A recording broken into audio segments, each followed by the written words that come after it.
everyone. It's Saturday, which means it's time for yet another Salty Saturday live stream. I'm your belabored host / producer, Matthew Kadish, coming at you today with my expert panel of nerds. Matt Vader 74, how you doing this morning? Oh man, I'm sort of awake. I'm here. I'm happy to be here, and we got a lot of stuff to talk about. We really do. I'm trying to put a little extra money away for next weekend, so we'll talk about that a little bit. So, Brian from the Popcast, how you doing this morning? I'm great, man. I'm glad to be here. Good to see Mike again. I haven't seen Mike for weeks, man. Good to see you, bro. Yes, and joining us yet again is Mexican Iron Man himself. How you doing? Very well, sir. Great to be with the boys. Hail at everybody in chat and watch it on the replay. It's going to be fun. And coming back yet again is Smud Boy. How you doing, Smud? Thanks for being here. Thank you so much for letting me come on. It's great. All right, guys. So just want to give a quick shout out to everyone who showed up in the chat.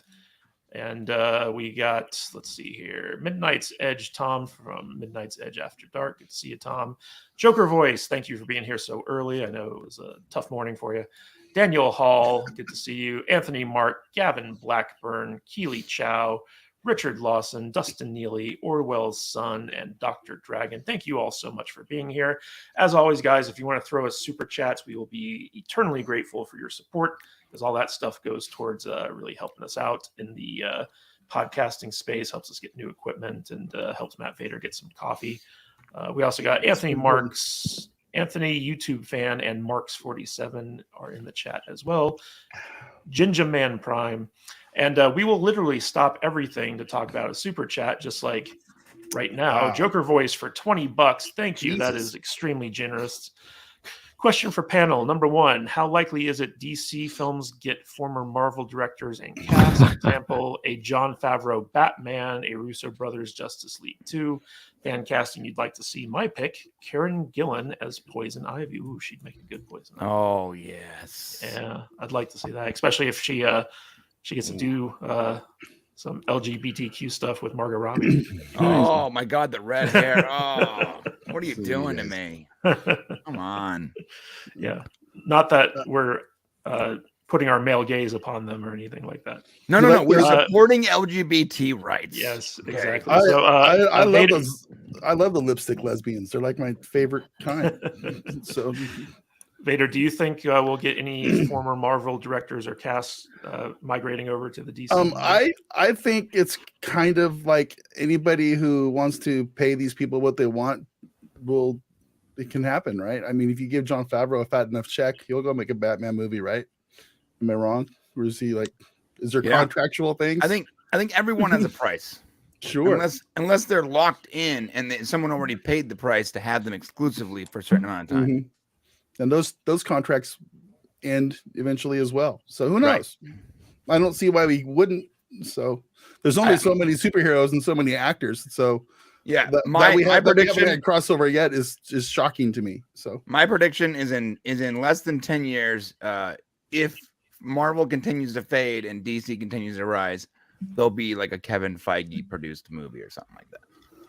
I can't wait for that Wonder Twins movie coming out in Phase 11. It's going to be awesome. Activate a cannibal. Mexican Iron Man. What's your answer to this question? Well, I think it's going to be like, if you're a director with some talent and skill and some creativity, do you want to go to Warner Brothers and Gunn and company where you might have the ability to execute, or do you want to be quashed by the Disney management overlord woke machine? Great point, bro. That's the contextual framework that I would put it. And with that, I think that I'm hopeful. What about you, Smud? This is difficult because there's talent on both sides. Like James Gunn was fired from Disney, then got rehired, and now he's working on the third Guardians film. So there's obviously no non-complete clause in his contract, so he can jump wherever he wants. And if that's the guy who's going to be doing the next DC series, the next DC film, then it's like, okay, that has promise because we know what he could do. But it depends who he brings with him. He can't just do it alone. So I don't know how that process works because we could look at Guardians 2, we could look at I don't know, Doctor Strange and all the other weird films that not too many people loved. They were sort of okay in the Marvel world. So the standard has to be met somewhere, and I don't know how we get there, because DC films have been up and they've been really bad and they've been really good. So it's kind of hard to gauge what's going to happen the next few years with DC, at least. I wouldn't be surprised if there was like a clause in the contract for Marvel people that they can't go over and do DC stuff, especially if they're like a headliner. Like if they're like a minor character, like, yeah, maybe they can make that jump, but like you're not going to see Chris Hemsworth or Chris Evans go over to DC and play a character. Like you won't see Robert Downey Jr. playing a DC. Yeah, like with you know? with Peacemaker this year, like you wouldn't see John Cena jumping into Marvel just because he's working. Like you can't just do that. So it depends. I don't know. Yeah, but in terms of like the behind the scenes people, like that might be a different story. But we'll see. Marvel likes to keep everything kind of like close to the vest. But thank you so much, Joker, for that very generous super chat. We really appreciate it. All right, guys. So we got a lot of stuff to talk about today. Let's get to it. First of all, we want to talk about the Wakanda Forever Challenge. And for those of you who haven't heard about this, basically there's been this movement on social media, Twitter in particular, where Black people have been saying that Wakanda Forever, the sequel to Black Panther, is not for white people, that we shouldn't see it, but they don't want to hurt the box office. So what they're doing is they've presented a challenge for every white person out there, which is basically go to the theater, buy a ticket for Wakanda Forever, give it away to a Black person, and then stand guard outside the theater while that person watches the movie so that their movie-going experience will not be interrupted in any way, shape, or form, and they can watch it in peace, knowing that they will not be subjected to racism and feel safe watching this movie. Yeah, and feel safe. And that's the challenge, is basically buy someone else a ticket for a movie they may or may not want to watch. So Matt Vader 74, are you going to participate in this challenge? My personal goal is to fill up at least one school bus full of underprivileged urban children. So I'm going to go out there probably today with a big boot out on Las Vegas Boulevard with a sign that says "Money for Wakanda tickets," and hopefully I'll get that boot filled up and I can go buy enough tickets to fill up that bus, and I'll pick them all up next weekend up in Northtown. So. Why does this sound? Why does it sound so precarious? What you're saying right now? I'm just saying, that's how we raise money for stuff around here. I'm just gonna go pick someone. up Someone clip Matt. Kids in a giant bus. Someone clip Matt Vader saying he's gonna go get a bus and pick up a bunch of kids. Right, bro. We're going to Wakanda Forever. So come on, Brian, kids, we're going to Wakanda. Brian, that's terrible. Forever. Brian, this is actually more of a challenge than you would think, because Wakanda Forever basically doesn't have any Black men characters in it. And so you'd think that the young Black youths out there, for the most part, would be like, I don't want to watch a movie about a bunch of chicks running around being superheroes. What do you think about the gender swapping of Black Panther in this movie? Well, I mean, I understand that Chadwick died. I get that. You didn't have to actually make another movie, Disney, just so you know. And I know there is male actors in it. I forgot his name, Baboka, whatever his name is, that guy. And I'm actually fairly confident that Killmonger is going to be in the movie. I think Michael B. Jordan is going to be back as like a surprise thing that people aren't really aware of yet. But I do not think that just because someone has the same skin color as you, that you should just automatically support something. And I don't know how any young man is gonna like feel like I don't understand why does everyone want to see this movie? I don't get it. I see the trailer and it does nothing for me. I have no interest whatsoever in this movie. I actually really liked the trailers I've seen for it. I know that it introduces Riri Williams, Ironheart, who's kind of like, at least in the comic books, Tony Stark's kind of like unofficial successor. Yeah, that bothered me. Everything that's bothered not me. good. We don't want We- this MCU stuff in We know for a fact that Shuri takes on the mantle of Black Panther in this movie. Yeah. We Not have the Doja Malaje, is that how you pronounce it? Which is the female guard of don't know. Wakanda. And the only real prominent male character in the movie is Namor, who is the bad guy, essentially. I don't think it's Namor anymore. I think it's Namor. Namor. Yeah, and I was something like I that. was initially interested in Namor because I've always been interested. I've always liked that character.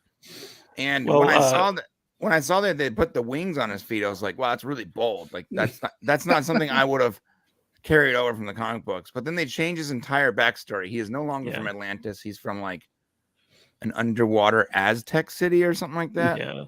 Basically, Mexican Iron Man, it's fortuitous that you're on our stream because basically they changed the Atlanteans to Mexicans. They're Mexicans. And set the blacks versus the Mexicans in like an underwater game God, war. it's East LA. Yeah, I mean, it's, what are your thoughts on this? I got a bunch of thoughts here on this one. You guys have definitely hit me. You booked me on the right day here, Caden, because I am so hot for this picture, and I don't mean hot like looking forward to it. I'm hot that it exists. I'm not the biggest. Okay, I'm a DC guy. I'm not the biggest Marvel guy, but I want my Submariner to look like my Submariner. Okay, you know, they totally freaking changed his look. I think this challenge is ridiculous. I think it's awful. I think it's mean-spirited. Part of the reason I picked the name Mexican Iron Man when I came on YouTube is because I was tired of all my white friends being called out shit left and right. So I'm like, you know what? I'm going to embrace I have the same opinions on damn near 98% of everything that my buddies do. And I'm just going to, I'm going to end this racist thing. And it just bothers the snot out of me. I'm bothered that they redid his origin story. I'm bothered that he doesn't look the same.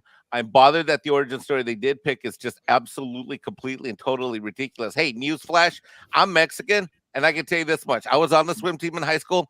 We're not naturally that good at this stuff. Okay? Newsflash. Despite popular opinion, we're not naturally good at this stuff. But, the story's awful. The fact that I'm sure the storyline's going to be the brown and the black folk fight each other, and then probably they're going to unify against the cracker intruder. I mean, I don't know where this is going to go, but obviously whoever wrote this thing was probably in Hollywood, in LA, looked out their window, and they're like, well, there's South Central LA. Oh man. There's East LA. And there's West Hollywood. There's Compton. And there's West Hollywood. So let's put the Mexicans and the black folks against each other. But since West Hollywood's over there, let's go make Namor look like he just walked out of a bar at 2 a.m. out of West Hollywood. And he has his Grinder app open. Right. So this is what we're gonna get. Okay, and it was decided with Tom Connors on Midnight Edge After Dark. Tom and Andre are sending me out live, and I'm gonna be at the theater. I'm gonna be at a local theater trying to buy tickets for black folk to be an ally. Now, I'm gonna have floaties on my arms because I don't really have enough muscles or metal to put bands on. So I'm gonna have floaties on my arms. I already got the ears ordered. I got clip-on earrings and a nose ring. So I'm ready for this thing, and I'm gonna do this live with a buddy of mine. Wait. Are you gonna be dressed up the same too? Please. Yeah, I'm gonna dress up. I got green. All right. I just ordered some middle-aged Mexican Namor. Middle-aged fat Mexican burrito body Namor. I just want to know when the Blob is going to be in a Marvel movie because I need my representation to be on the screen. Yeah, he was already in one of the Wolverine movies. That doesn't count. As a public service, Pauly on Latino Slant put together a seating chart for you people. Oh, great. Notice I use the word "you people." Mm-hmm.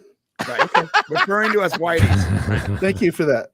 Yeah, so I use the word "you people." So there's a seating chart here letting you know where you can sit and not sit. Me being Latin, I think I'm more towards the back, but I'm kind of crackerish. So maybe I'm a white Tino. And then if you're wondering where the media and the white, would that be outside? Does my 36th percentage, my 36, God, I can't talk. I'm 136 Cherokee Indian. Does that matter? Can I claim that somewhere? Yes. I think you can claim that. I think Paulie in this video has something like that. Means you can watch the movie with one eye open, though. Okay. All right. Cool. You know. So Smud, this movie is written and directed by Brian Coogler, who's quickly becoming the prominent African American filmmaker in Hollywood. He's been behind like the movies Creed and the original Black Panther and a bunch of other stuff, Fruitvale Station. What do you think of this challenge? Do you think it's just going to be discouraging white people to see this movie? Well, there is, I guess, one white guy, Martin Freeman. He's going to be in it again, reprising his role. So I guess not. But most cases, it's all just a bunch of black actors. And if that's the angle they're going with, more power to them. I never saw the first film. If this is their audience and they know it works. I mean, if you saw the crowds for the first film, I saw a bunch of YouTube videos. That was hilarious. I was laughing. These people were dancing in the streets over a film. I'm like, that's good for them. So if they can make a few $100 million, awesome. This is all positive, so I don't really care. I don't know why they're getting Angela Bassett to come in. I don't know what she's going to do. She was in the first movie. Oh, she was? Oh. Yeah, she's the queen of Wakanda. Oh, that's nice. That's good. Yeah, Black Panther's mommy. Okay. I remember her from the Rosa Parks story because that's her very famous role. But I remember her from, not Stella Got Her Groove Back. No, I remember her from that amazing movie that Kadish made me watch. Oh, Leprechaun 4? Leprechaun 4. That's right. Oh dear. You still have that gift, Brian? I have that gift. Yeah. That's right. You were my replacement that week. No, wait. There was yeah. So both you and Alex were out that week. Yeah. So we had Brian and Tom on to talk about horror movies set in space. Angela Bassett looked great in that movie. Oh yes, she's beautiful. She did. Yeah. She did. All right, guys. So speaking of superheroes, let's talk about the big news about who's back as Superman, which is Henry Cavill made it official this week that he is coming back as the Man of Steel. Woo! And he went to social media to officially announce this. He put up a little video, and you know, this isn't a surprise to anyone who follows like entertainment news, because basically anyone who knows anything about Black Adam already knew about the post-credit stinger where Henry Cavill comes in and talks to The Rock. But the big thing here for me, at least, is why the hell was this ever in doubt to begin with? Like Warner Brothers should have locked him in for like 100 years to play this character. Right. And the fact that like they played coy with it for so long, it's like, oh, we're going to have a new Superman. We're going to like, you know, go in a different direction with it. We're going to make a black Superman, blah, blah, blah. Like, to me, like that was just such a foolish way of looking at things. I'm so glad that Zaslav came in and kind of like laid down the law and be like, hey, we're not going to do any of this stupid stuff. We're going to go back to the basics. So, Smud, what do you think of this news? Were you surprised by it at all? And do you think that Henry Cavill's the right guy to play Supes? I would say, as a result of what happened with Zack Snyder and his whatever you want to call his semi-aborted film that was brought back, that they had to reevaluate what the hell they're doing. And the problem with Henry Cavill is like people watch Henry Cavill shows, like even the Enola Jones, was it Enola Holmes? Enola and the Holmes, Witcher, yeah. and the Witcher series on Netflix. They only watch because Henry Cavill's there. And even I will admit, I know a little bit about The Witcher, and the books are somewhat followed. But as soon as Henry Cavill comes on, it's like, oh, let's watch this because, oh, that's going to be cool. Everything else is kind of a snore fest. So yeah, I mean, look at his body though. It's like, damn. He's tall, he's gorgeous, he's clever, he's smart, he's a good actor.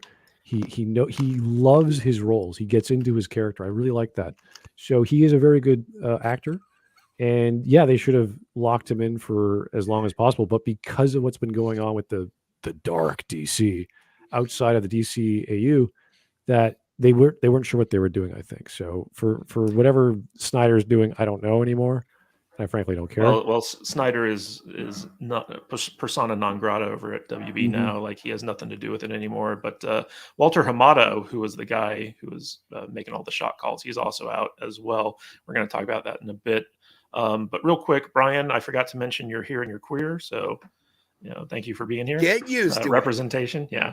And I almost forgot to miss this. Fluffy Panda, who's one of our greatest supporters, always drops some How did super I miss chats in every stream. Thank you so much. For $5, morning all, though I had no idea what day it was until I got your alert. Why is Brian here? Didn't he give She-Hulk a 10 out of 10? Kind of sus if you ask me. Yeah. Brian, is this true? Did you give She-Hulk a 10 out of 10? No, I gave it a 12 out of 10. What? 12 best show ever. No, I didn't. I saw give your it a 10 out of videos. 10. You know you did it. No, I did not. That is inaccurate. I said give it a chance, and then I did.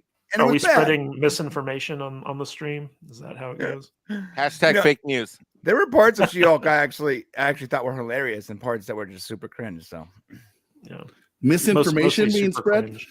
Yeah. We need to get Tim Russ on the show. If where's we the want to spread fact checker, misinformation. Tim Rust? Oh man, Oh, I had a God. good time on his Twitter account yesterday. How the mighty have fallen. And Marina next- Sirtis just left Twitter. We're going to talk about all this stuff when we get to the Twitter segment. Mexican Iron Man, what do you think about why it took them so long to get Cavill back as Superman? Well, we had to get rid of Hamada. We had to get rid of that crack addict Sarnoff. And that weirdo, what was his name? Toby, what was his last name? Toby Emmerich or something? Got to route out all the garbage, dude. Yeah,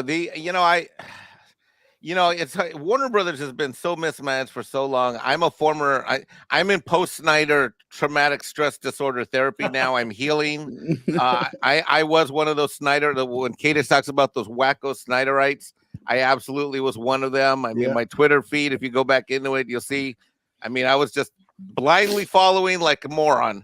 But I understand that, bro, because you had nobody else to follow. So I was DC. Well, I should have been more critical. I should have had my head about me. If there's one time I was a shill, I was a Snyder shill. So I'm glad but I'm in recovery now. I'm glad Snyder's gone. I'm glad that Toby and San and Hamada are gone. And I don't understand this thing it is with Hollywood. I mean, Cavill's it's like Matt says, like he's like guaranteed money in the bank, but no, they just don't want money in the bank. Their egos and their own sense of self, I don't know, their enhanced self-worth just gets the better of their decision making, and they don't care about the fans. They don't even care about making money. They care about trying to prove that they're right with their moronic opinions. All right, real quick before we get to Brian's take on this, we have Mr. Think for £1.79. Was Henry coming back to DC decided by James Gunn? No, this was not a James Gunn call. This was actually The Rock's doing, and I think he went to Zaslav, and Zaslav approved it. And the stinger at the end of Black Adam was done in reshoots, I believe. Could be mistaken on that, but basically it was The Rock who basically listened to the fans. Everyone said, we want Henry Cavill back as Superman. He lobbied for it, and he eventually got it. Brian, what's your take on Henry Cavill coming back as Superman? I know that you've got a DC channel. Yeah, you cover this stuff on extensively, so give us your insight. Yeah, it was funny. We were doing so much DC stuff and it wasn't performing well on our regular channel, but we weren't going to stop doing it because I'm like, man, I'm a huge DC fan. So was Shane. So we're like, we're just going to start on another DC channel, and it's gone great. People love that stuff over there. The thing about the Superman stinger is The Rock literally went into the offices, and I'm not gonna say forced his way, but like he was like, listen, I'm not leaving until I could talk to. It wasn't a David Zaslav at the time; it was two other people about getting Henry Cavill back and what it was going to take. And his entire team spent weeks getting approval for the Henry Cavill cameo, which meant they had to give Henry Cavill a deal. And this is important because Henry Cavill said he wouldn't be in any cameos without an actual proper deal, which is why in Shazam, he wasn't in it. That's why it was like the headless Superman, remember? This is chest, yeah. Right. Why in Peacemaker, it was a shadowy Superman. Because he said, I will not do cameos without a deal. Because he was worried that he was being relegated to cameos. And they were never going to make any more Superman stuff. And he didn't want the job of just showing up as Superman, as the token Superman every once in a while. So that's being said, if you look at what he said 2 years ago about not coming back unless there's a deal made, because he doesn't want to do cameos, and now he was in The Rock's cameo movie. He's in The Flash, not just as a cameo, but he's in the stinger and in the actual movie, and he shows up, I guess, in some reference, but with his face in Shazam. So you're looking at all three of these things now. He said 2 years ago, I'm not doing any more cameos, and unless I have a deal. And now he says I'm back as Superman. So as far as I'm concerned, The Rock and made it so that they were forced to come to the table and give Henry Cavill a deal, so that he can be in, just so that The Rock can get this guy in his movie as a stinger. He ended up getting him what I'm assuming is a very big deal, because before Henry Cavill wouldn't agree to the $10 million they were offering him. He was like, "That's crazy. Like, make that 4 times as much and we'll talk." He literally said that. So I'm pretty sure that it's a great thing he's back. In my opinion, best Superman since Reeves. And I think that I think The Rock had a big hand in it. I think The Rock just wanted a great movie for himself, and so he ended up pushing this massive deal. And I think it's very good for DC. Yeah, one of the interesting things about The Rock is like he actually went out to the fans, listened to them, listened to what they had to say, and actually tried to give the fans what they wanted. I know that's a radical idea in Hollywood. Matt Vader 74, what do you think of Henry Cavill officially coming back as Superman? Well, I'm not like you guys. I do not keep track of all the inner workings and the behind the scenes stuff with the showrunners and the producers and the executives and stuff. I'm just a plebe who likes to go out and buy movie tickets. And this is the best thing that they could have done, I think.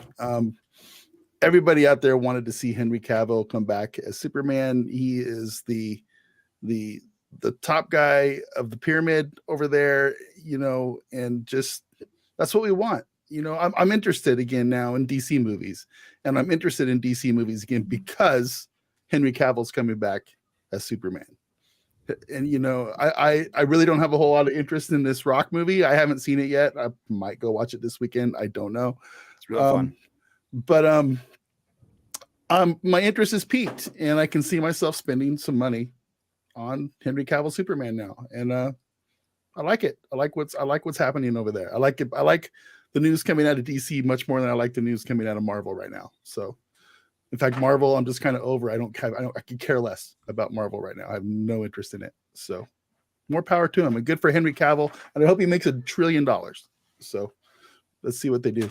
Bring it. Yeah, this really should have been a situation where instead of getting Batman v Superman, we got at least 2 more Superman movies leading up to the Death of Superman arc, which then could have led into the Justice League and all this other stuff. Like if someone had actually structured this rollout properly, instead of Zack Snyder just saying, well, I'm contractually obligated to make a Superman movie, but I really want to make a Batman movie, so I'm just going to backdoor this Batman movie into it.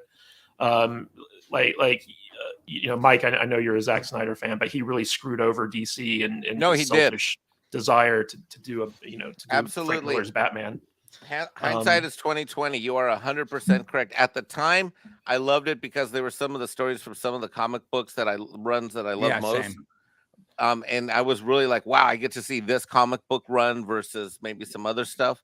But man, oh man, no, he tried to do too much in the wrong way, too fast, in too little minutes, and then he had no master plan. And the guy's not that articulate in general, anyways. Looking back on it all, so.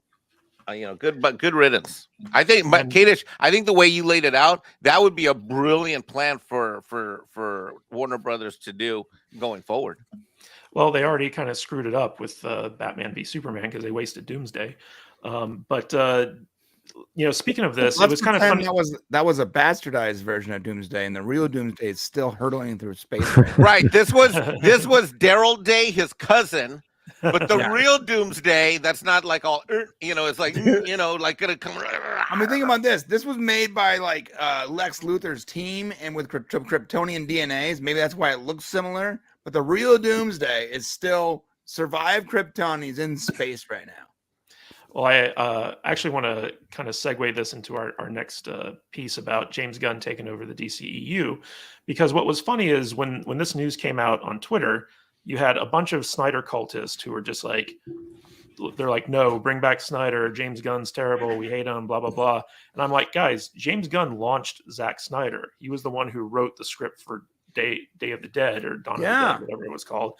And it was a good script. And Zack Snyder, up to that point, he had just done music videos. That was like his first feature film. He didn't even know how to shoot a film. He shot it in sequential order because he thought that's how you shoot movies. And so, like, you know, James Gunn was responsible for how good that movie was, as opposed to Zack Snyder, because Zack Snyder can't write to save his life, but he's a great visualist. And so the idea that you hate James Gunn, like, James Gunn's the one who gave us Zack Snyder because he gave us such a good original script. Yeah, But I'm so glad you said that, bro. But getting to the actual news, which is basically, so DC had been on a search for their own Kevin Feige to kind of oversee the DC cinematic universe, because when David Zaslav came in, took over Warner Brothers with Discovery, he basically said, like, hey, you know, this is going to be a big part of our strategy going forward. We're turning DC into its own studio, much like Marvel Studios is over at Disney. And they needed someone to shepherd it. And so what's interesting is they recently hired Mike DeLuca to be the co-chairman for, like, the film division. And Mike DeLuca is the guy from New Line Cinema, who basically brought New Line Cinema up to the level where they could make, like, Lord of the Rings and stuff like that, with his support of, like, you know, Friday the 13th and a bunch of other stuff. And so Mike DeLuca is a very experienced, you know, film chairman in Hollywood. And he's the one who actually brought on both James Gunn and Peter Safran. Now, Peter Safran, for those of you who don't know, he's kind of like a producer. He used to be James Gunn's manager. He started off in management, and he got into the producing end of things. So these are guys who have worked together on a bunch of different stuff. But the interesting thing here is basically James Gunn is going to be the head of the creative direction of the DCEU going forward. And Peter Safran is going to be kind of like his consigliere. So he basically says, hey, we're going to make a Superman movie. And then Peter Safran's like, okay, I'm going to hire the people. I'm going to, you know, get the director. I'm going to make sure that this movie gets made on time and on budget and blah, blah, blah. So you got the creative end and you got the logistical end of things here. And these are kind of going to be the dynamic duo going forward with the DCEU. Now, one of the interesting things about this article in Hollywood Reporter is it basically says that James Gunn is not going to have any say over the standalone Joker movies. So, like, we're getting a sequel to the Joaquin Phoenix Joker movie. So that's kind of its own thing. He doesn't have any say over that. And it's also debatable whether or not he's going to have any say over the Matt Reeves Battison universe, because HBO is currently developing a lot of different spin-off TV series based off that. They're considering a sequel to it. And so it's debatable whether or not James Gunn is actually going to have any say in that. But in terms of, like, the Peacemaker, Suicide Squad, Snyderverse stuff, like, that's all going to be under James Gunn's purview going forward. So, Brian, let's start with you, since you got the DC channel. What do you make of this? And I know that last week we had Midnight's Edge Tom on, and he basically called this before it ever came out. The writing was kind of on the wall, considering just like how much love Warner Brothers was throwing James Gunn's way for ever since Peacemaker. But what's your take on this? Do you think that this is a good move for DC? I gotta say, so I do think it's a good move, and I think there's two ways this goes. Either we get a season of DC that is strong and weird and embraces comics, and it's fun, but it's an R-rated kind of fun, you know. And we get that, or we get real campy, real cheesy stuff. And I don't think there's any in between. Now, I believe James Gunn's the right guy for the job. I said that last week. I totally think that it is a almost genius level idea, in my opinion, to have James Gunn and Peter Safran as the co-CEOs of DC Studios. And the fact that there's a DC Studios. I don't know how there wasn't a DC Studios right for the last 30 years. We've been making DC movies since the 80s. I'm sorry, we never made it. That's just crazy to me. So yes, thank God there's a DC Studios. Great.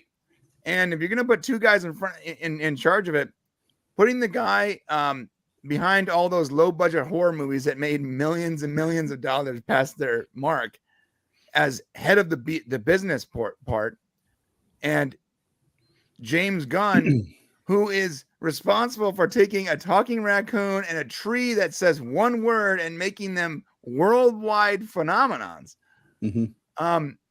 Sounds like the right idea.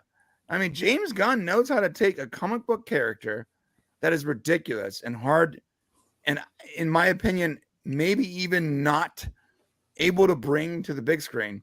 He's able to bring those characters to the big screen, make you care about them, not hurt their backstory, embrace their backstory, embrace their weirdness, and make them, lovable, personable characters, or hate or characters you hate.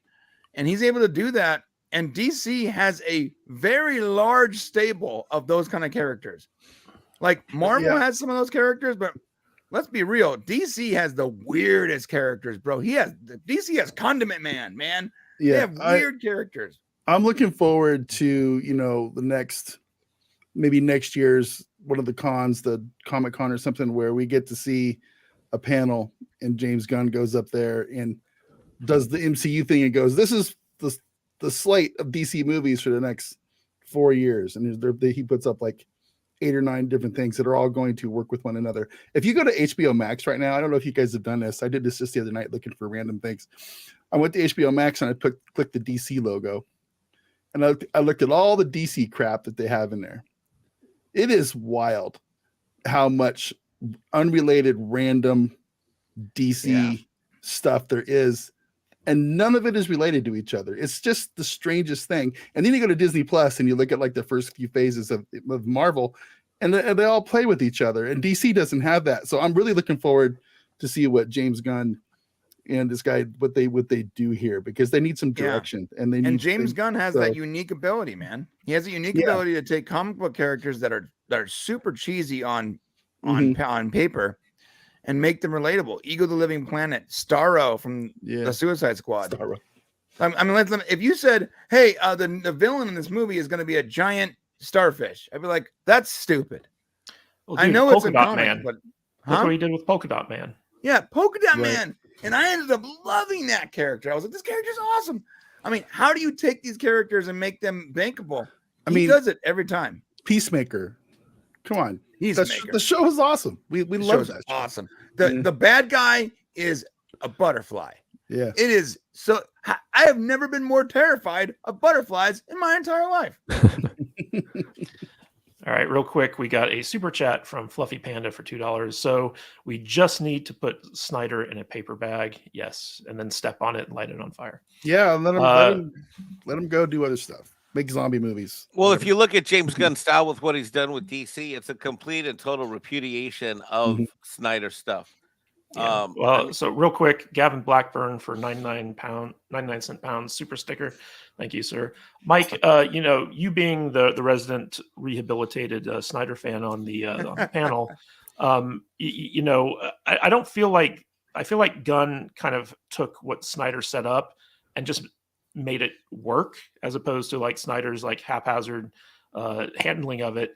And when I watched Peacemaker, I was really impressed with dropping stuff about Batmite and like all these like obscure things from the DC universe that he basically made canon in that show. Yep. And one of the things I loved about The Suicide Squad was how he did the same thing in that movie, where he's taking these more obscure characters, kind of bringing them to the forefront, and at the same time fleshing out the DCEU in a way that's fun and interesting. Whereas with Snyder, it was just dark and depressing. So, what's your take on this? Do you think James Gunn is the right guy for this job? I absolutely do. If you take Snyder's dark, depressing, boom, boom, type of approach, I think what Gunn came in and it says, okay, you want to do a superhero movie with some dark, depressing. Okay, I'm going to go dark, depressing, and make it fun, and make you be interested, not just the storyline, but the characters. And you're going to bond and fuse. I can't really feel that, although I liked a lot of what Snyder did. I never felt that I was bonded or fused, dude. I mean, literally, it's exactly like Brian said. I mean, my God, I never hated a starfish so much in my life as I hated that freaking starfish. I know it's was crazy. It is so weird. When I saw the plot beforehand, I'm like. And then I saw they were going to use Polka Dot Man. I'm just like, wait a minute. There's no way this is going to work. No way this works, right? I'm like, there's just no freaking way. And then the rat girl with the thing, I'm like, there's no way. There's no way we're going to pull this off. I mean, really, as a filmmaker, James Gunn is pretty much like dancing all around Snyder, and like he's like doing bullet time. You know what I mean? It's like that. Yeah, I know. James Gunn's a much better filmmaker than Snyder. It's like that. So I've gotten a lot of pushback. Me, being that I'm on Midnight's Edge, I'm on Doomcock's channel, and all that stuff. I got a lot of pushback from a lot of my former Snyderites that Gunn's gonna make DC a big joke. Gunn's gonna da da da. I'm like, no, you guys, look, this is a guy who knows how to make films in general, and he's not an egomaniac in the sense that I fully expect, going back to what Kadich and you guys were talking about earlier in the show, I fully expect that he's going to bring in the right people to execute the right projects in the right way. Maybe I'll be proven wrong, but I don't think so. I mean, Yeah. you got to look at people in life. One thing about me is I always look at people. I'm a business guy. I run an accounting tax firm. I'm always looking for people that underpromise and overdeliver. I'm sick and tired of people that overpromise and underdeliver. That's what we got with Lord of the Rings or Rings of Power, whatever. I want people that underpromise and overdeliver. And with what Gunn's taken on, I seen a guy that's not been given much. And I'm sad that the Suicide Squad didn't do well because I absolutely loved and enjoyed the hell out of that movie. But I think every single time you give him something, he overperforms. Can I add something to that?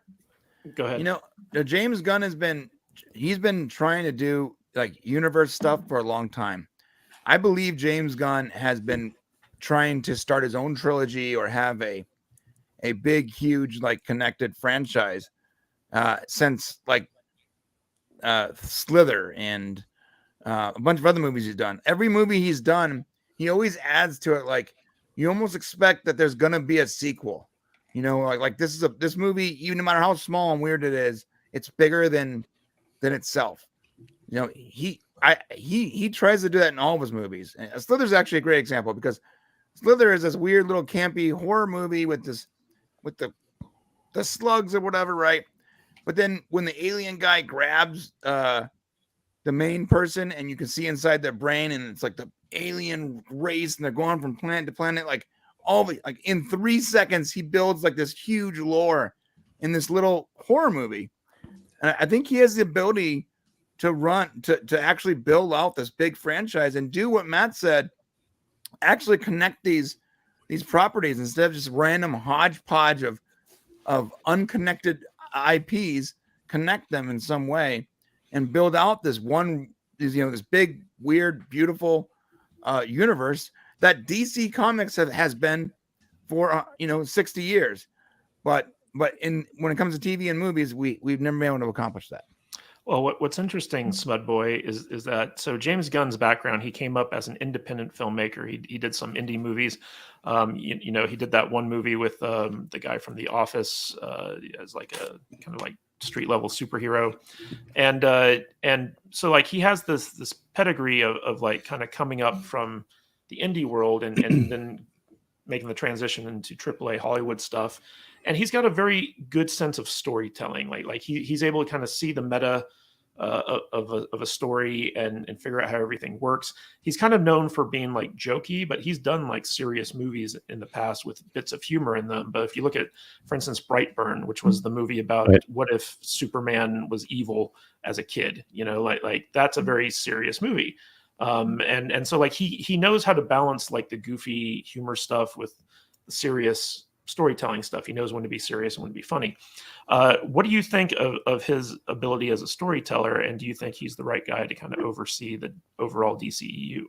So far, he looks good because of the success of Peacemaker, and because of this year, everything is storytelling has been good. Business has been bad. I don't know if you guys are aware, but everyone's been losing money this year. I think Warner Brothers Discovery has lost $3-4 billion. I think I don't know the exact numbers. And then we heard about was it David Zaslav's cutting back on HBO Max. So there's a lot of crap shows in HBO Max that are no longer being produced, and they got to have a tax write-off. So he started selling stuff off. They still have like Studio Ghibli films and TCM and a bunch of other things that people actually enjoy watching. So to see James and what's his face, his producer Peter Safran start making more content, it's like, wait a second, why is this happening suddenly? That they have to have a tax write-off for like 2 point whatever billion, which is, I guess, the right amount of money to make a bunch of films. So we're talking about like, what is it? The next Shazam film I think is coming out. Blue Beetle, that's the big one that people are talking about, at least the people that I talk to. And I think the next Aquaman film, I don't even know if that's going to happen, but these are the budgets that require at least $1 billion or $2 billion. So you're thinking, okay, they cut off the things they're not good at that aren't making much money, and they're giving it to these people like James and Peter, who prove that at least this year they know what they're doing. Yeah. So and Aquaman's already banked.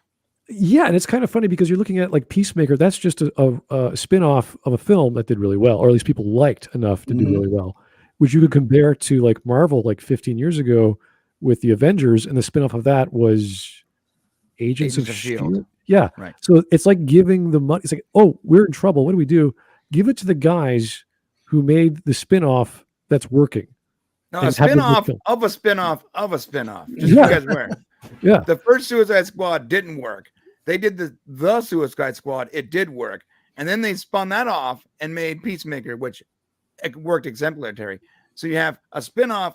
They actually rescued a franchise and then spun it off. That's pretty impressive. Yeah, so they're doing hopefully things that make sense, things that will make the money, and cutting back on like I never heard of Batgirl. Now I really want to see Batgirl because that could have been absolutely like the room-worthy level of so bad it's good that Yeah, it would have been Leprechaun 17. like that's what I want now, even though we're never going to see it. But still, I think God. they're doing smart things. The money's there. People are like, Zaffron's bad. It's like no, he knows what he's doing.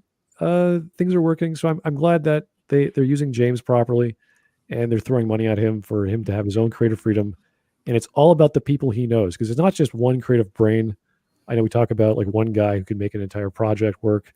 It's not just one actor. It's not just one producer. It's the HR guys that know who's who and what to get what for what, and that means the good scripts with the good actors, with the good producers, with the good costume designers, all that stuff that we don't even think about. And I believe Peter Safran is that part of that relationship. He's Maybe, very good at that portion. I don't know. So I have a prediction, Matt Vader 74, that James Gunn is going to go in one of two directions with the DCEU. He's either going to pick up the thing that Zack Snyder started with the Darkseid story arc, and he's going to build towards that as the meta story for the DCEU, or he's going to take what Flashpoint is kind of setting up and go the Crisis on Infinite Earths route. So one of those two are going to be like the main meta stories that James Gunn's probably going to shepherd in. Yeah. What do you think of this news? Like I said earlier, I think James Gunn is a very competent and talented guy, and I'm looking forward to seeing what he does. He's this guy. He doesn't make a superhero movie that I have not enjoyed. You know what I mean? Whether it's the Marvel stuff or the Suicide Squad stuff or the Peacemaker stuff, I've liked all of his things. I kind of compare him to other people like Taika Waititi, for example, who I enjoy, but Taika Waititi's a good filmmaker, but he can't make a good Thor movie. His humor doesn't cross over really good, especially in this last one. And when I compare him to somebody like James Gunn can take that humorous approach and still tell a fun story that we all enjoy and not completely piss everybody in the fandom off about it. So I think he's a good choice. I'm looking forward to what he has, what he brings us here. Like I said, I do want to see a plan going forward. I want to see the Marvel style wall of these movies are coming out in the next 5 years, and I want to see where they go. And I think you're right. I think one of those two story arcs definitely need to be explored, Darkseid or Crisis. It'll be Brainiac first, though. Yeah, either one of those big storylines would be fun to do, though. I don't really care which one they do. So either one. They're gonna move along that story. I think you're right, and they're probably gonna go to Crisis first. But there's no way that the Darkseid thing isn't on the horizon. But before we get to Crisis, it'll be a Brainiac tease, like for sure. I'm down because they need to bring back Green Lantern, and that's the easiest way to do it. They got to get this Flash movie nonsense straightened out too. So we'll see. I'm really close, bro. They're going to do that. It's close. They're still doing reshoots. Movie comes out in like 6 months. it's kind of funny how chaotic the Hamada era was for the DC It was universe. so bad. Yeah. Awful. And people talk about like it wasn't Hamada's fault. He inherited a problem and he was doing his best. What are you talking about, dude? I have friends on Twitter that defend Hamada. I'm like, what? How are you defending something that is defenseless? It's like he's done nothing correct for DC since he got the job. And then after he was about to lose his job, he went out and hurt DC further and tried to, like, I don't know, buff his own resume and hurt the people that were coming in behind him. He's so bad for business. He's toxic, man. No one should hire that dude. Yeah, and I just want to thank everyone in chat for being here. Hit that thumbs up if you like the discussion. Yes, please. And send some super chats our way if you'd be so kind. We really appreciate Send the super chats. Yes. All right. So speaking of potential talentless people who want to ruin franchises and all that good stuff, let's talk about Damon Lindelof and Star Wars. We got news that there has been a secret Star Wars project in the works, and it was being spearheaded by Damon Lindelof, who is from the Bad Robot School of Filmmaking. He was one of J.J. Abrams' best friends. They produced the TV show Lost together. They wrote the Star Wars or Star Trek movies together and all this other stuff. And it came out today that he is basically working on a Star Wars movie that looks to be the first that could potentially actually come to theaters, despite hearing that Taika Waititi, Kevin Feige, Rian Johnson, like all these other guys have Star Wars movies in the works. But essentially what happened was news came out that they cast a director for this thing, which was this gentleman right here, who his name is Shireen Obaid Chinoy, who directed 2 episodes of Marvel's Miss Marvel. And it came out that basically Damon Lindelof has had a secret writer's room. I'm going to read you 3 paragraphs from this article just so you have some background on this. Basically, he created this writer's room where he's writing a script with another writer named Justin Britt Gibson, who's basically a young up-and-comer who worked as a story editor for the vampire series The Strain, and also wrote some episodes of Star's original series with J.K. Simmons called The Counterpart. And basically, there was a writer's room that Lindelof created where he had people like Patrick Somerville, who went on to create Station 11 and did some episodes of The Leftovers. Raina McClellan, a consulting supervisor on Lucasfilm's Obi-Wan Kenobi and writer on the company's upcoming Willow series, and Andy Greenwald, the creator of the 2019 Rosario Dawson crime drama Briar Patch. Now, I don't know if you guys have seen any of these shows that they've listed, but none of them are very good. I just want to point that out. Dave Filoni is said to may have been present. Like he might have shown up and looked at the whiteboard and walked out at a certain Weasels point. are everywhere. Yeah. So basically, with this writer room, they came up with the story for this Star Wars movie that Damon Lindelof is writing.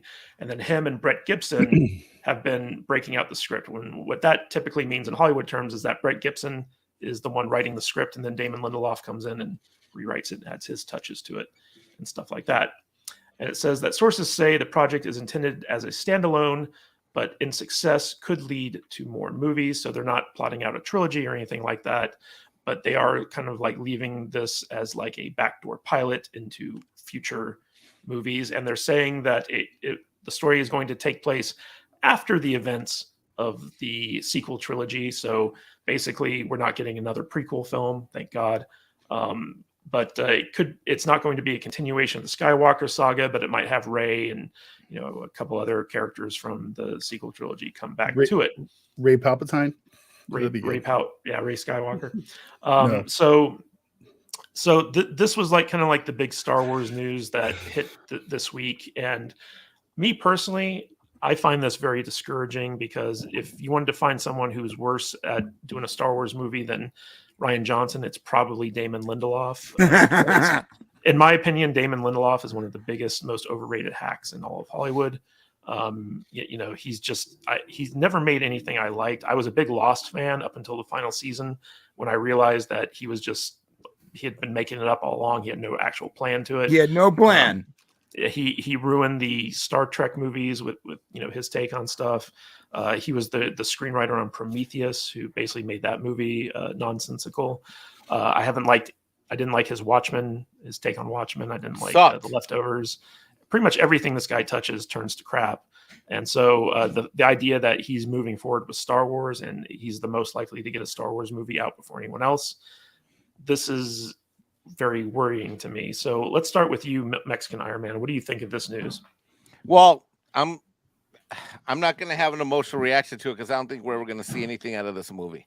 I think, you know, when I read the Hollywood Reporter, Variety, and Deadline, which I do all the time because of Midnight Edge, you know, shows that I do, is that you know, these publications, number one, sometimes they're about news breaking.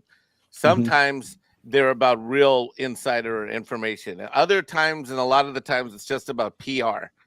And so I don't think we're ever going to see this movie. So I'm not really worried about this at all, because to me, Star Wars is pretty much inactive. There's no, you know, and it said, you know, Lucasfilm wasn't available for comment. I think this is a situation where they're, you know, trying to get their deal greenlit to move forward, but nothing's going to happen. I mean, if it's going to be so amazing and it's the future, why is it in a secret writer's room? Right. And Great with point. this, and with this, I mean, why is it in a secret writer's room? And I always love it when they say exclusive. Exclusive means like somebody called somebody to put this out. So I'm not worried about this. This guy's a moron. We're never going to see this movie. It's not going to get greenlit. And if this movie does happen and this guy is the writer, I am pledging right now. I will pledge that the day that happens, I will send a $500 super chat on the show right after it happens. But it's not Right. Wait. Any show after it happens, so it might be mine. No. I'm on a Salty Nerd podcast. Brother. Okay. All right. Brian, back off, man. No. If I'm gonna be wrong on Matt, if I'm gonna be wrong, I'm gonna do it on Matt and Matt for Matt and Matt. So, Okay, that's fair. If this movie hits the screen and this guy is still the writer of this movie or any iteration of it, I will send a 500. I am not worried about this because I think. Okay, so on that note, I need you to come on my show next week. We're gonna talk about Star Wars. Okay. All right, we got a That super being chat. said, real I quick. agree with Mr. Kadich's assessment. This is one of my 5 worst guys I hate on my list as a writer in Hollywood. Yeah, Dennis Wright for $4.99. Are mystery boxes a legit writing technique? Does it work? Because I don't like being put in a box. So mystery boxes, as J.J. Abrams presents them, are not a legit writing technique, because typically, as a storyteller, you never want to leave questions unanswered for the audience unless it's a very specific, ambiguous ending that is earned. So, like for instance, Inception, the ending to Inception, where you see like the top moving, it's like, is he in a dream or is he in reality? Like that's the type of thing that you can kind of leave unanswered. The end of Blade Runner, is Deckard a replicant? You know, that's the type of thing that you can leave unanswered, because that extends the life of the movie, that creates like debate amongst fans and stuff like that.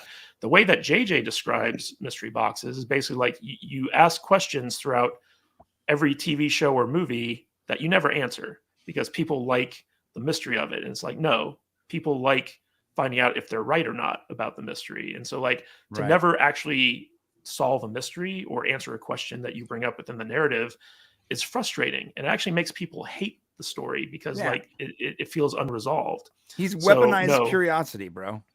Yeah, so mystery boxes, as J.J. Abrams touts them, is not good. It's not a legit thing. Why do people do that, Matt? Like, why do guys like that think that works in any way? Because it's easy to come up with an intriguing question, but not so easy to come up with a satisfactory answer. And so by doing this mystery box thing, you just skip the hard part of writing. Like you can just say like, oh, why is the moon made of cheese? What doesn't matter? It's like, yeah, it doesn't matter, because people like speculating why it's made of cheese, you know?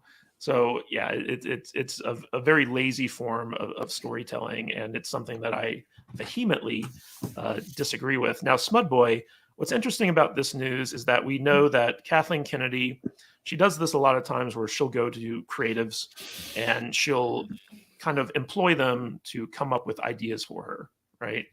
This is kind of like the whole basis of Rian Johnson's Star Wars trilogy and all this other stuff.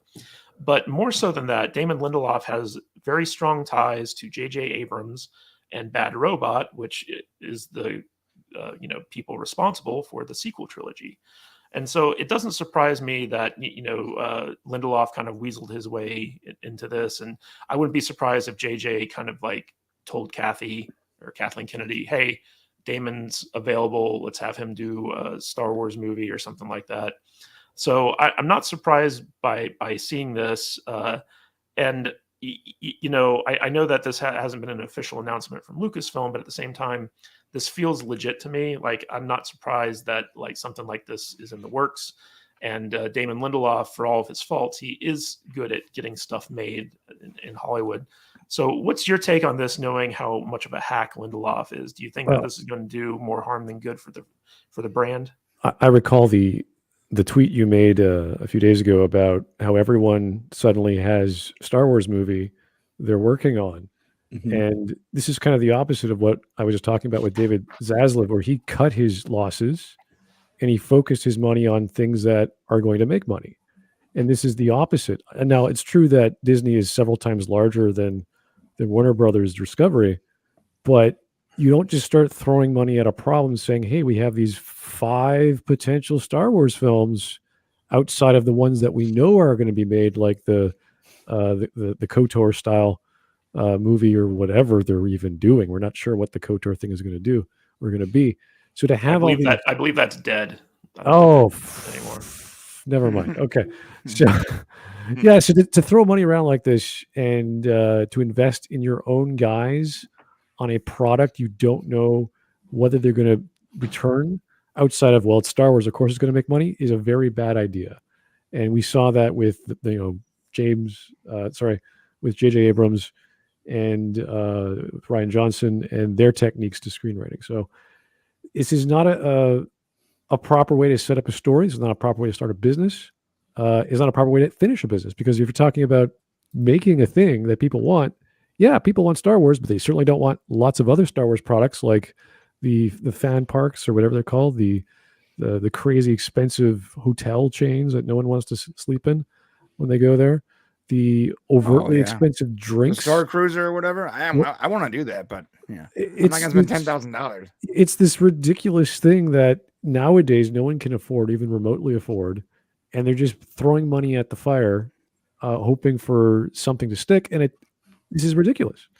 There's lots of ways to make a Star Wars film that's going to work, that's on budget and on time, and you don't do it by having multiple producers on multiple projects. It's ridiculous. There's no structure to this. And I don't care if you're a $180 billion company and you have all this resources, it's still not how you build something. You don't just throw money at things. Now, Matt Vader, you're a longtime recovering Star Wars fan. What's your take on this news? Do you think Damon Lindelof is going to just continue to drive the franchise into the ground? Or can he pull out a surprise and actually make something good? So here's the thing, man. I don't care. I don't think it's going to happen, like Mike said. So I'm not really paying a whole heck of a lot of attention to it. If they had attached, Favreau or Filoni or somebody to this article, then it might have piqued my interest a little bit. But all this other stuff, they've been going on about all these future movies for literally years now, with all these great, incredible filmmakers and people attached to all these things. And I see that very facetiously, by the way. And none of it ever happens. And I don't think it's going to happen. And so I just don't really pay a whole lot of attention to these kind of stories, because they're just fluff pieces. They're out there to keep it in our brains and our minds, to keep us talking about it. And no, I just don't think it's going to happen. So it is what it is.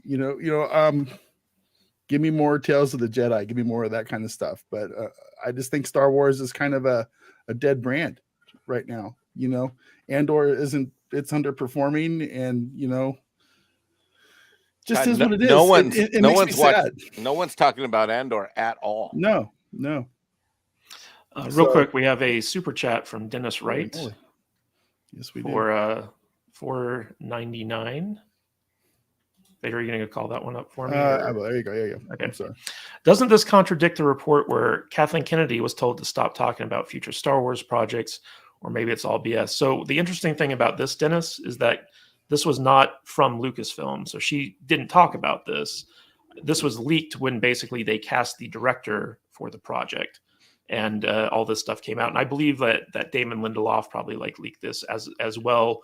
And because oftentimes what creatives will do is they'll announce a project that's in development in order to try to force the studio to go ahead with it, because it's now real in the eyes of like, the fans and the public and stuff like that. So this didn't actually come from Kathleen Kennedy. What happened with Kathleen Kennedy is like we had a situation where basically they announced that Patty Jenkins was going to come out and do like a Rogue Squadron movie. That was like an official announcement. And it was like a big deal. And then like within like weeks, that project basically fell apart and they had to like retract their statements about it. And so basically like, Kathleen Kennedy is no longer coming out and announcing projects until they're probably going to be in production or something along those lines. In production. Yeah. So this doesn't actually contradict anything, because I don't think Kathleen Kennedy actually had anything to do with this, or maybe she did leak it. Who knows? But it really doesn't matter.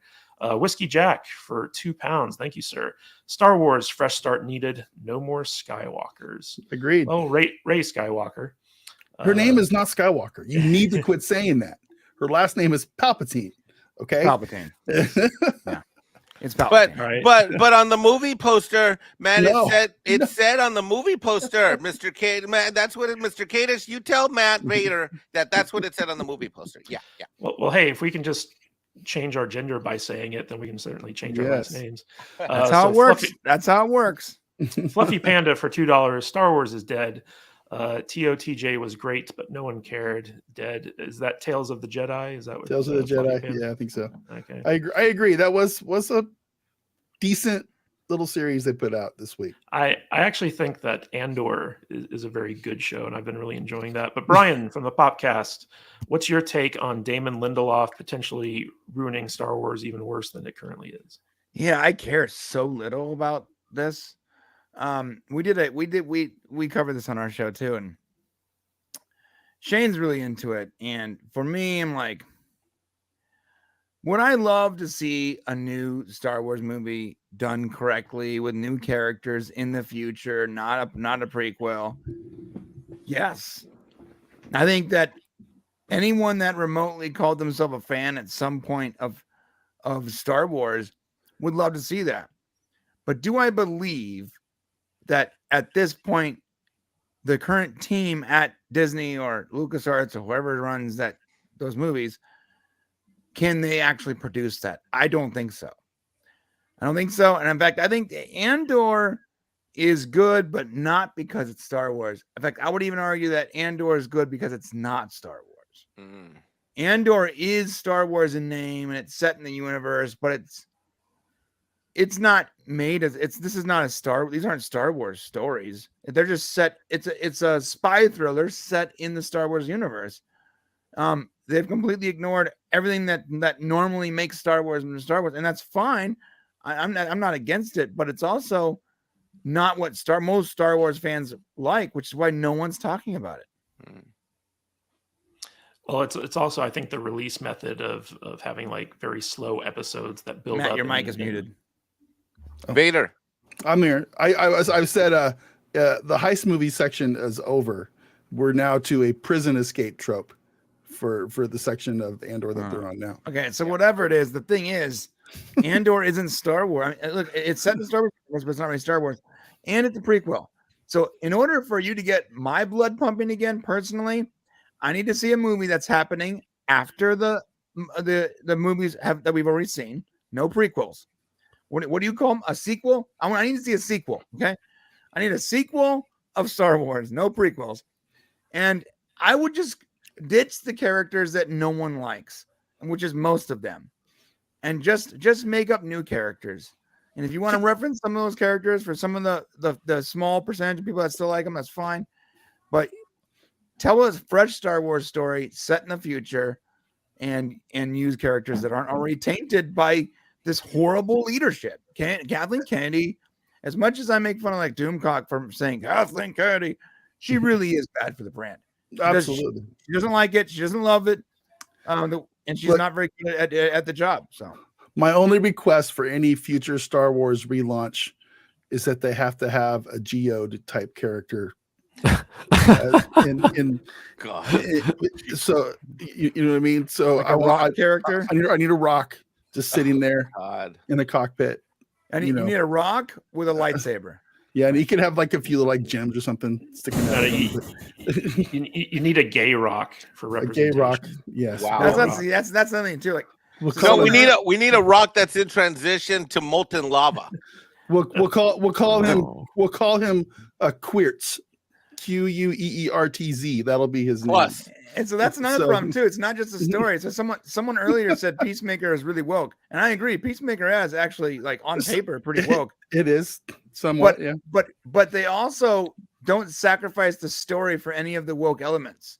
That's why they made fun of it too. And they make fun of a lot of the woke elements. You gotta, you really gotta, it was hard for me. I had to get over my woke lenses to enjoy it. But so you can make a Star Wars film if you don't add in a queer robot that's hitting on the main character who also talks about having sex with a fucking planet. Yeah, it's weird. She is so weird. Just give us good stories. We don't have to have all this nonsense. I want a rock. Yes. What's also interesting is that Damon Lindelof, his background's in TV, right? He's done a couple features, but mostly he's a TV guy. And Star Wars, they've pivoted to TV since the failure of Solo, and so the idea that he's coming in to relaunch the movie aspect of this, it's kind of interesting to me because I don't really see him as like the feature guy. So I'm wondering if maybe this is like a way to do like a pilot for a new TV show or something along those lines, as opposed to an actual movie that's going to be out in theaters. It'd be a movie that goes direct to Disney Plus. Kadish, a buddy of mine who worked for a post-production house told me once that TV guys can't do movies right and the movie guys can't do TV right. Is that true? No. You think? No, it's not true. No. I mean, it's a different kind of animal. Like directing or making TV is very different from making a feature. But if you're a good storyteller and you're a good like logistical person, like someone who knows how to hire the right people, someone who knows how to stay on time and on budget, it's actually very similar. But there are issues where, for instance, we recently did an interview with Vincenzo Natali, who he does a lot of TV stuff. Most recently, he's the executive producer, and he directed the pilot for The Peripheral on Amazon. And we were kind of talking to him about his work on American Gods, which was that Starz show based off of Neil Gaiman's books. Mm-hmm. And he basically said that where that show went wrong was they shot the first 3 episodes of season 1 like you would a movie. They cross-boarded them, is the term he used. And that put them behind schedule and over budget because you can't shoot TV like you would normally shoot a movie. And because of that initial fumbling with, going behind schedule and over budget initially, that led to all types of problems down the road for the season, which eventually ended up getting the show canceled after season 2. So, there are differences between the two, but if you know how to structure them, good creativity and good storytelling isn't kind of like relegated to either TV or movies. Like you can do both. So I don't necessarily agree with that, but it is a different discipline in terms of like how you make a TV show versus how you make a movie. Mm. All right, guys. Another super chat from J.H. Padilla for $20 Mexican. Easiest way to restart Star Wars: erase Disney's sequel trilogy. You know what's funny, guys, and Smud, I'll throw this to you. One of my things about like House of the Dragon and stuff like that was I was like, some of these companies should really consider going back and redoing the thing that ruined the franchise. So like redo Game of Thrones season 8, redo the Star Wars sequel trilogy, and just pull what they did with the expanded universe and just say like, okay, this is no longer canon. This was just like a fun side story. We're actually going to go back and give the fans what they want and fix the problems that we created and then move forward from there. I think most fans would be on board with that. What do you think about that? Would there ever be a situation where you think it'd be smart to go back and basically retcon stuff that's very, multi-million dollars worth of canon? Well, it depends because there's petitions for Game of Thrones season 8 that are still going on that have millions and millions of petitioners signing for it. So you would have to actually go back to the creators or the persons who own the IP and say, "Hey guys, you're putting money on the table. What do you want to do with it?" And they could very well just say, 4 years later, say, "Well, we could," but it's too late right now. Like it's already been a few years. So you could do a reboot the same way they reboot Dune every 20 years or whatever. So it is possible, but they're going to keep telling Dune. They're going to keep telling the classics over and over again. Same with Lord of the Rings. They're now doing Isaac Asimov. They're doing some of the what was it, Brave New World. These are all on streaming services now. So you're going to get versions of that anyway. With the Lord of the Rings, with the Rings of Power, like I gave up on that. Like it just did not connect, even though there was lots of anticipation. What about Jeff? You didn't like Jeff? I don't even remember anymore, honestly. What's funny, Brian, is Jude and I were watching The Two Towers last night, and when the Ents show up and see like all the trees that were like burned down for Isengard, I was like, look at all those Jeffs. So tragic. Wow. They were friends. They were their friends. They spoke to them. All right, guys. So moving on here, we talked a little bit about DC early in their show, so let's talk about it a little bit more. We got news this week that basically the Green Lantern TV series is getting a rework. And I'm sure some of you didn't even know that there was a Green Lantern TV series in the works. But basically, Greg Berlanti, who was responsible for the Arrowverse and all that stuff, he had been working on a Green Lantern TV show for HBO for a while. These are guys who basically came from the very, I guess, mismanaged Ryan Reynolds Green Lantern movie. Like, it wasn't very good. But they were basically going forward with a gay Green Lantern. At which point HBO Max stepped in and said, you know what, maybe we should change this up. And so like they did change it. They actually had a new showrunner come on who switch it up to more of a buddy cop type thing. They had actually cast Finn Whitrock from American Horror Story and Jeremy Irvine from Treadstone to play two Green Lantern characters, Guy Gardner and Alan Scott. It was going to be kind of like a Lethal Weapon style thing. And the showrunner, Seth Grahame-Smith, he had written like 8 episodes and everything was ready to go into production. And then HBO or Warner Brothers Discovery comes out and says, nope, we're not going to go with this. We're actually going to pivot to make the main character of this John Stewart, who's the Black Green Lantern. They're going to go forward with telling the story about the Lantern Corps through his eyes. And so basically this is another example of Warner Brothers Discovery kind of like getting rid of stuff from like the old era and going forward with their own plan for it. Brian, what's your take on this? Do you think this is the right move? Yeah, I gotta say, I don't know why.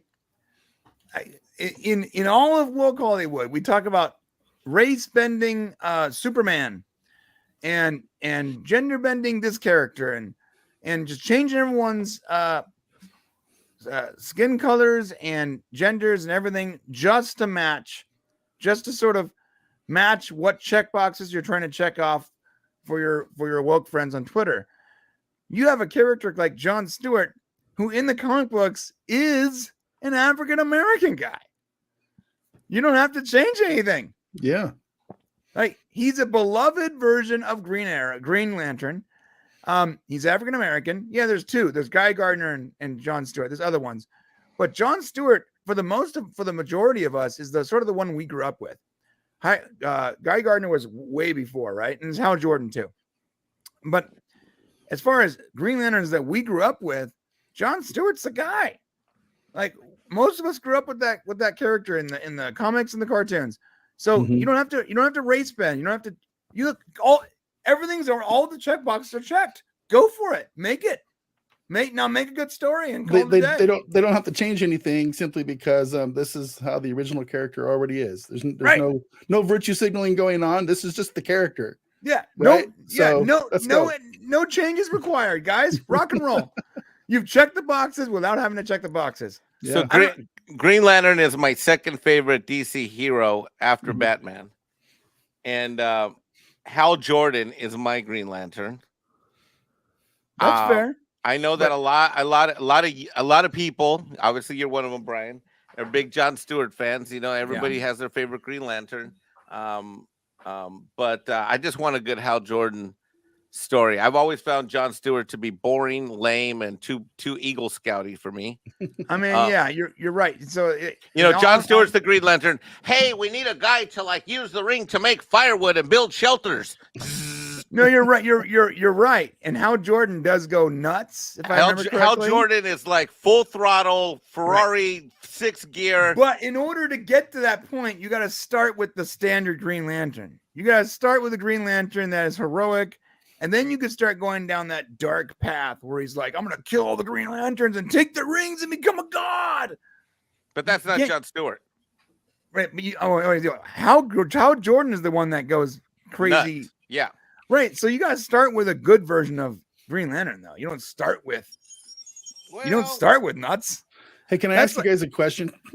Okay, Is go there, ahead. is there a good like Green Lantern primer out there that I can read? No, Because dude. No. I don't know anything about Green Lantern. Asking for a Green Lantern primer would be like, where do you start? Oh God, I don't even know how to Like answer. with- That's with like, where do Superman? you start with Dungeons and Dragons? Okay, Right, all there's too much with Green Lantern. Like you have to just start wherever you're at and blindly slash your way through that jungle to get to where you need to be. Yeah. That's all I can tell you. But is that going to be like a problem with a Green Lantern series? Well, Oh, the yeah. thing is Oh, about yeah. John Stewart Because is John Stewart's a safe, easy choice because Boom! That's why you start with him. yeah, he's a safe, easy choice in a lot of ways. Plus, he's also embedded already in your Justice League.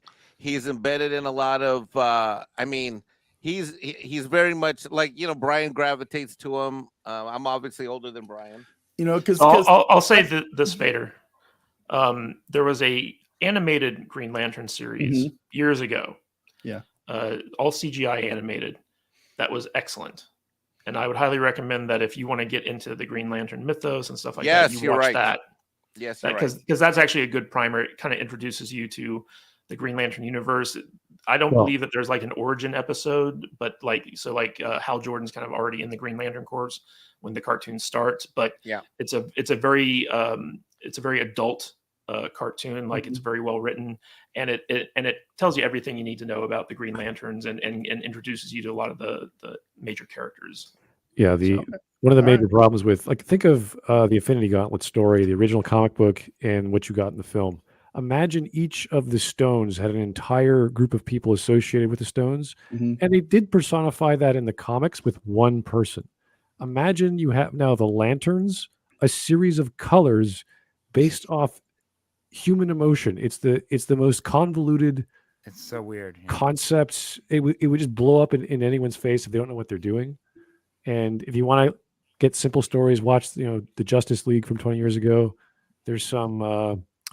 I think it's not Hal. No, it's probably John Stewart. It's John Stewart. You got to start with John Stewart. You got to start with Mr. Vanilla, and you got to start with one color, just green. Yeah. He gets the ring from the alien guy, and he does a story, and then he gets slowly introduced into that world.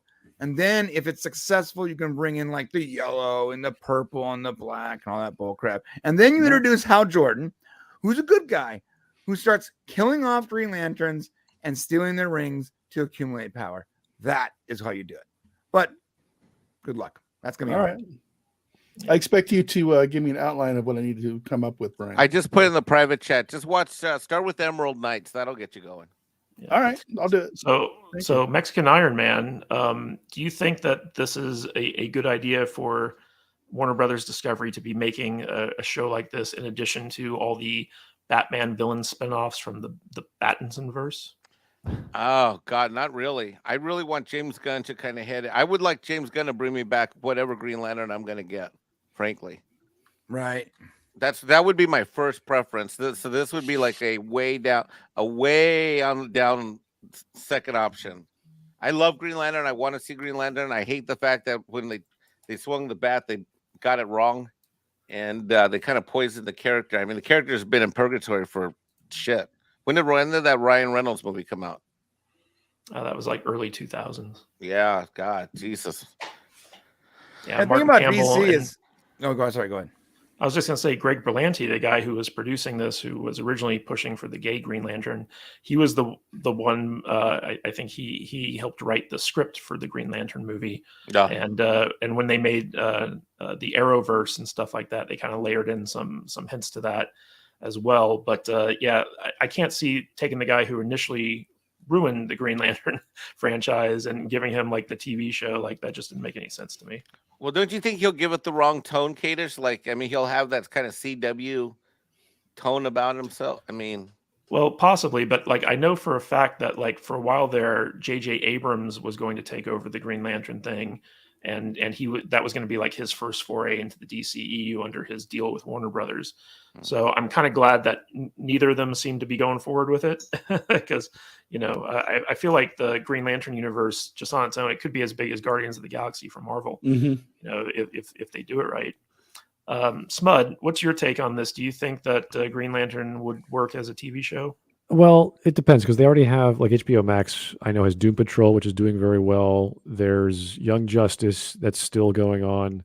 I don't know if Harley Quinn is still on. It probably is. I haven't heard it being canceled. So there's shows they already got that are animated, some not animated. So it could technically work in a small, tight way. But that's how you start anything that's really difficult to write. So doing a miniseries that's live action could technically work. I wouldn't go to a film though. That's like this is what I say for DCU in general. You start off with comics, you then do the DCAU, and once you have that, just do a live action of Batman Dark or whatever. It works. It's all the keyframes are there. You just say, okay, we want this scene, get this CGI in the background, and go. Like it's that simple. So it can technically work. I just want them to start smaller. I'd love to see a Green Lantern film. It really does need to come back. It's one of those properties that my dad remembers the famous tagline that Green Lantern says, like from his childhood. So people love the character. In darkest day and bright. Yeah, exactly. So it's a thing that we know, and it's just not getting the treatment it should have gotten, like the same way Spider-Man might have gotten. Well, and you know what's crazy, and this is very interesting about DC and Marvel. Marvel characters don't tend to die off. They tend to like continue. Like, so like they'll replace them, but they usually go back to the well, and it's back to Peter Parker. Yeah. The Green Lanterns, there are Hal Jordan, John Stewart, and Guy Gardner. Right there. There are 3 Green Lanterns. They do die off. They have their individual stories. So you can create a franchise around Green Lantern that lasts 70 years, like easily, without getting into the weeds, without rebooting it. If you do it right, you can have a very long, illustrious franchise, and there's plenty of characters that you can pull from, and you can start at the bottom and work your way to the top, and you can have Green Lantern for the next 50 years without having with different actors, and everyone will buy it. It'll work. The comics have already done it. It's a very successful book. It's been successful for a long time. Right. Like look at the Titans show. No one liked it. It's still going on. Look at what do we have this year? The Gotham Knights video game. No one likes it, but they still keep making this crap. So they're thinking, oh, Batman world, we got to keep doing this stuff. It's like, no. You got other stuff that people want. Stuff. Yeah. Why are you going back to the toxic well? Get out of there. Exactly.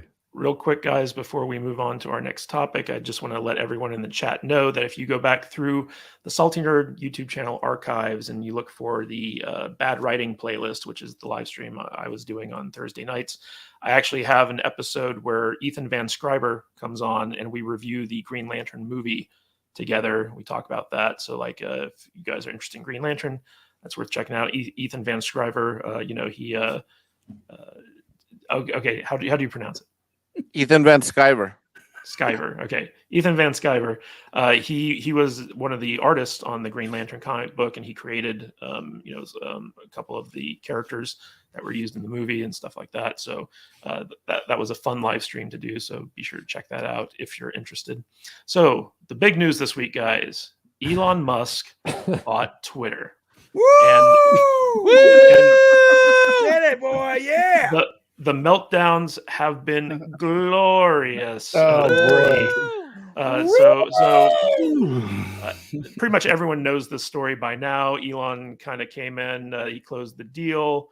The first thing he did was fire all the top management from Twitter. So great. Basically, all the censorship Nazis have been booted from I love the that. He's like, platform.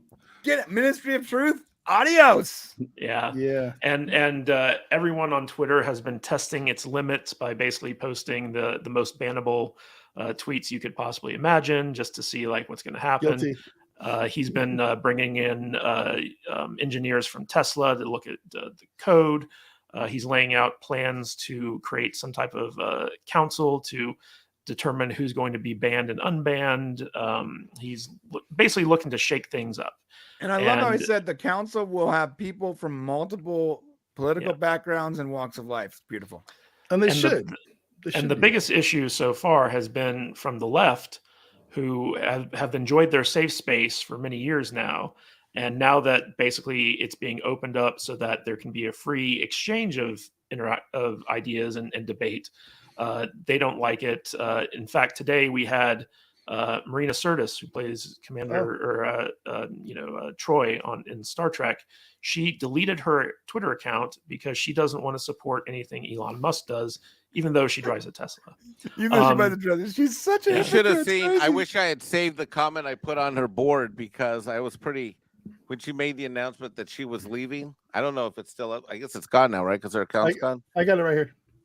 Yeah, she's a hypocrite, but she is a sexy hypocrite. Do you have the comment that I wrote to her? No, but I got this one where she. Oh yeah, she goes, I'm gonna go buy a Tesla. I wrote her a pretty nasty comment because she was pretty nasty. She said that she hoped everybody in Texas died at the ice storm, or that they were going to get what they were going to get. Yes, I remember that. You know, what's funny is that this is the same thing that happened to Trump. Like, Trump was a darling of the left up until he decided to run for president. And then, like, the knives came out. Same thing with Elon. He was a darling of the left when he was making electric vehicles. But then the minute he decides to open up Twitter for free speech, they all attack him as being a threat to democracy. So I just want to go around and get your guys' take on this. Matt Vader 74, what do you think of Elon finally getting control of Twitter and what he's doing with it? I'm very happy that this finally happened. You know, I'm not gonna lie, I really do enjoy my Twitter. I love Twitter. I've been on Twitter for years, 13 years or something like that. I think since they opened up, and it's been an absolute hellhole for the last forever, 5-6 years, and it's sucked. And it's just, I feel like whether he turns into Dr. Evil at some point here down the road or not, right now it just feels like this heavy green fog of suppression has just been lifted off of the platform, whether he's changed anything right now or not. And it's fun again. I'm having fun right now.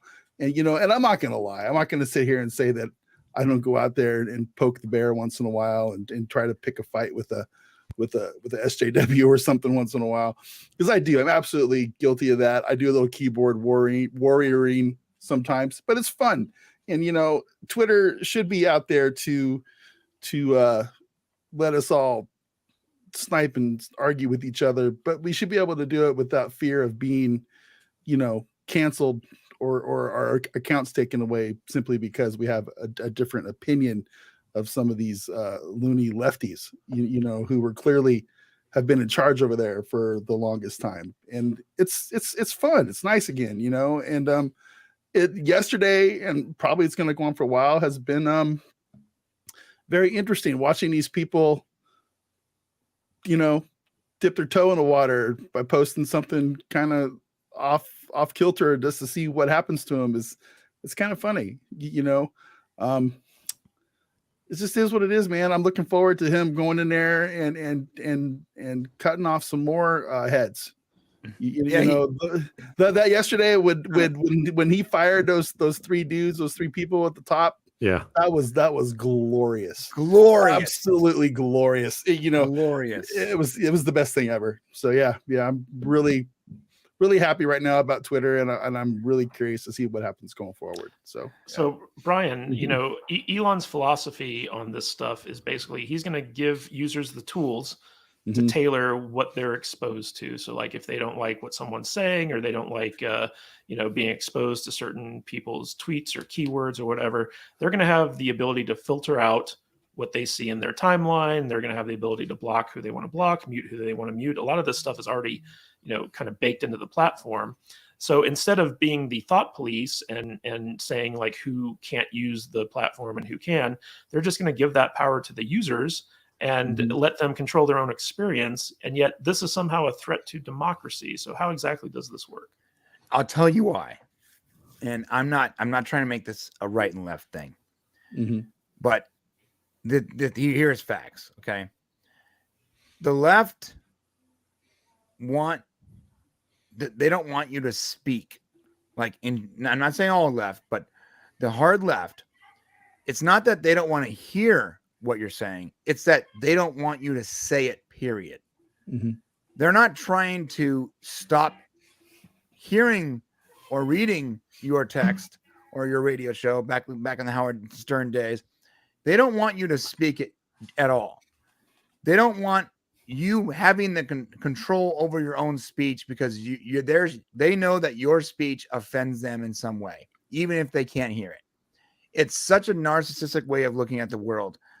And that's not how freedom of speech works. That's not how like civilized society works. Your right to say something should come before my distaste of it. And especially if I have the ability, and let's go back to the 90s. Anyone here remember when they were telling Howard Stern, finding Howard Stern out of existence because he was so offensive? And everyone, all the reasonable people I knew kept saying the same thing. Well, why don't you just turn off your radio? Like, no one has headphones. No one's tied you to a chair and put headphones on your head and said you have to listen to Howard Stern talk about anal cream or whatever.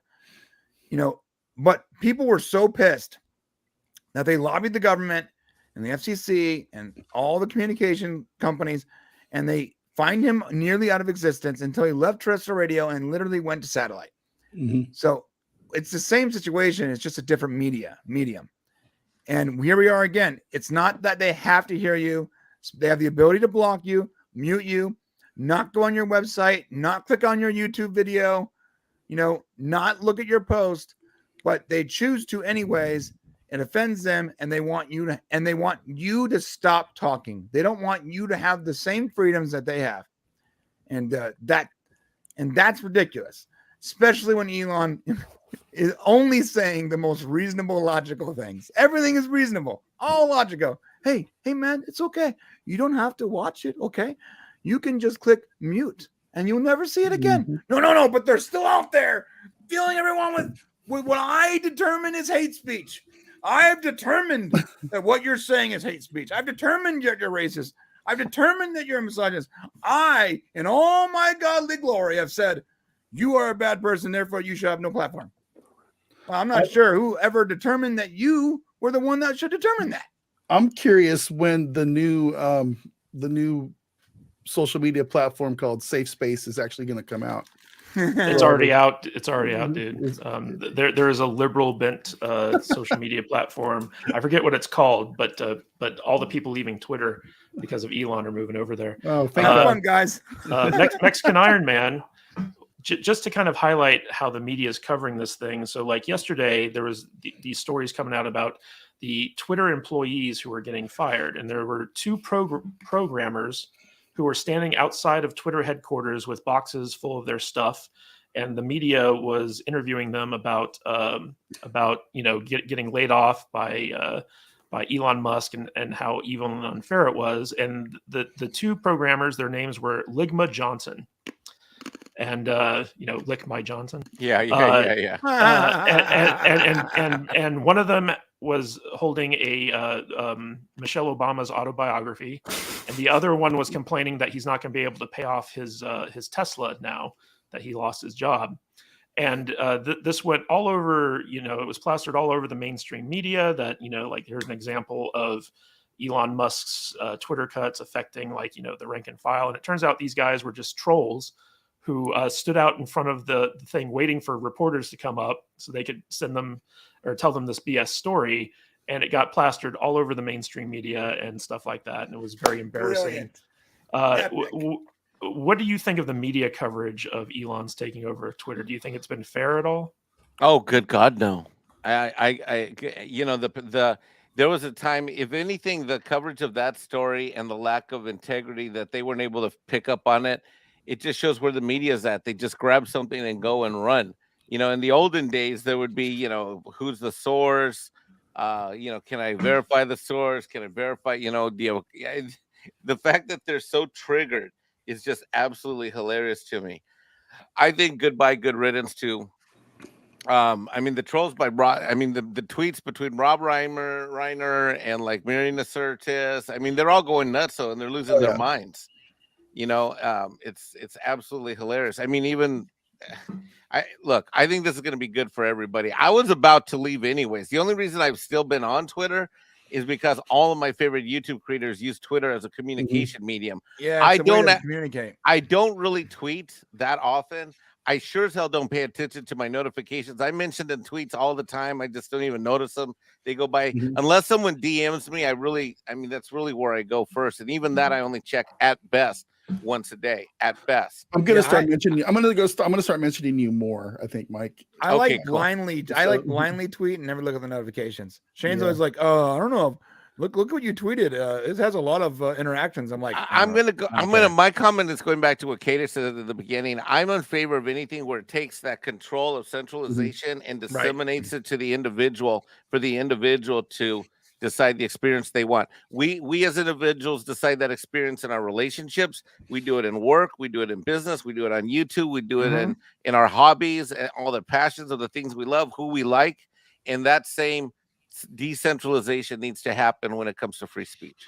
It's just the thing is that blows my mind about all these people that are leaving is that these people that are losing their minds, these are people that don't believe in free speech. Right. Whether they say they do or not.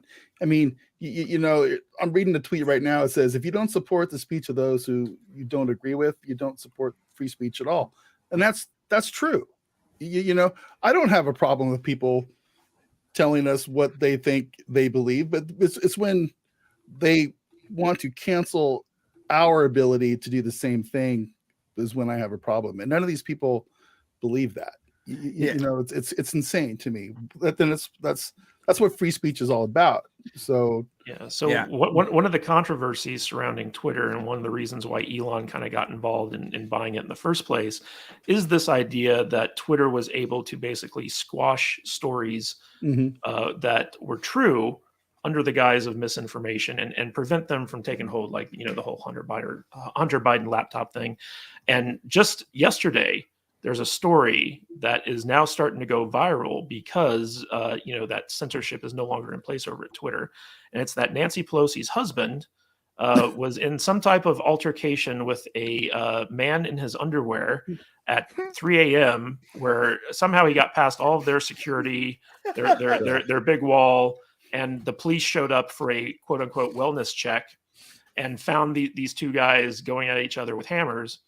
And this is coming off of Paul Pelosi getting a DUI and kind of getting that swept under the rug. But now that they don't have these protections in place on Twitter, this story is actually gaining traction because people are sharing it around and they're pointing out all the inaccuracies and they're saying, "Hey, there's something not quite right here." Smudboy, is this a new era where basically actual real news is going to get out to the public as opposed to it being squashed before it has a chance to gain traction?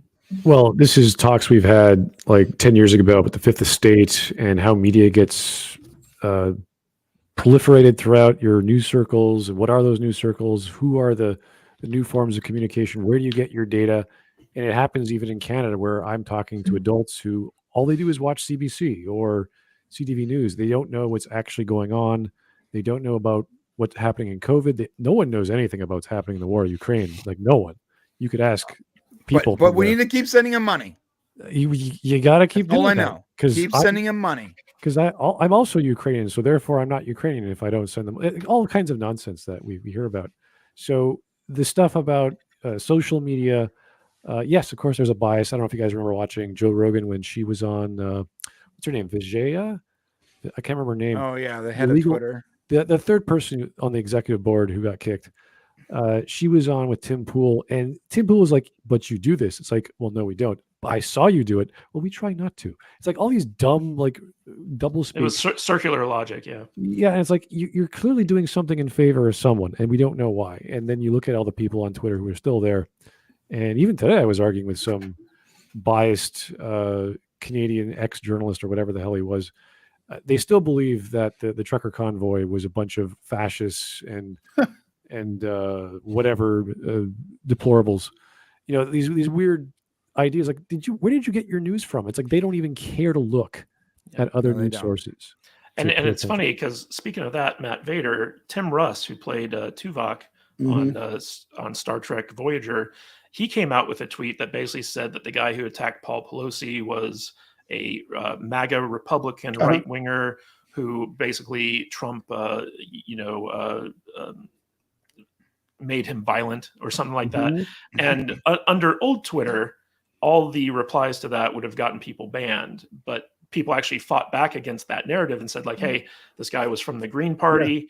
He had all this stuff on Facebook. He was a hard leftist. You know, he was a Castro nudist or something like that. And basically Tim Russ got spanked by just normal people on Twitter actually fact checking him. Yeah. In fact, I replied to that on my lunch break at work last night. I said, "You fact checking this, Tim boy? I don't think. Hey Russ, you fact checking this? I don't think you're quite accurate there, man. It's always those right wingers, right? Not looking good, Russ. Blame that on everything. So yeah, whatever. He used to be my favorite news guy. We're doing a news segment on our show next week. It's going to be called Twitter's Personal Logs. Yeah, and it's going to be we're going to monitor Star Trek alums Twitter accounts and just react. That's it. Yeah, that's fucking brilliant, bro. I might even have to come on your stream when you do that. I'm gonna have to have you come on the show. It's gonna be great. You know what's funny is we have a friend of the show, Mr. Reagan, who is basically Tim Russ's arch nemesis. They've had massive exchanges where they've argued with one another directly about politics. And Tim Russ is a well-known hardcore leftist, Trump derangement syndrome to the extreme. And it's kind of interesting to see him sticking around on Twitter, whereas Marina Sirtis just basically, she's like, I'm out of here. And she actually deleted her account. So a lot of Star Wars alumni, and I think Mark Hamill, Star Trek alumni, and Mark Hamill even kind of chimed in about some of this stuff as well. It's interesting. She's drunk most of the time though, so she might wake up. Bro, she didn't look right on that panel on stage. No, she's a lush, bro. She was totally wasted on that panel. So she's gonna wake up in a couple of days surrounded by boxes of wine. She's gonna be like, "What happened to my Twitter account?" That's what's gonna happen, bro. I guarantee it. She'll be back. They always come back. Yeah, but I just thought it was funny seeing all the celebrities react this way. I think George Takei even had a couple really bad takes. Of course, as well, he did. That got him. I'm sure he did. Got him spanked by regular Twitter users. But none of these guys read the replies anyway, so I guess it doesn't matter. But it's kind of speaking of, since we're on the topic of like censorship and stuff like this, let's talk about Rekita Law. So basically, a while back, he got banned from Twitter. He got his channel deleted from YouTube, and everyone was wondering like, what's going on here? You know, what's happening with Rekita? And he came out with a video on his channel, which is linked in the description. I highly recommend anyone interested in this topic check it out. It's a very long, it's like an hour-long video where he actually goes into detail over what exactly happened, what led to him getting 3 strikes on his YouTube channel, what led to him getting taken off YouTube, and what led to him coming back on YouTube, and what he plans to do to kind of like protect himself going into the future with also having a presence on Rumble and other YouTube competitors. And it was a very interesting video. Like I watched it, and it really kind of lays out the challenges that people are facing on YouTube, that it looks like Twitter is no longer going to be, kind of like upholding. So whereas we're getting a freer Twitter, it seems like YouTube is still a place where, I'm sure just us mentioning Paul Pelosi on this live stream is going to get us demonetized. So it's one of those things where, like, I found it very interesting because Rekita is a lawyer, and him and his legal team went to YouTube, laid out their case. And the long and short of it is that he got 2 bogus strikes against his channel. And for those of you who don't know, if you get 3 strikes on YouTube, your channel is deleted, and there's no appealing those.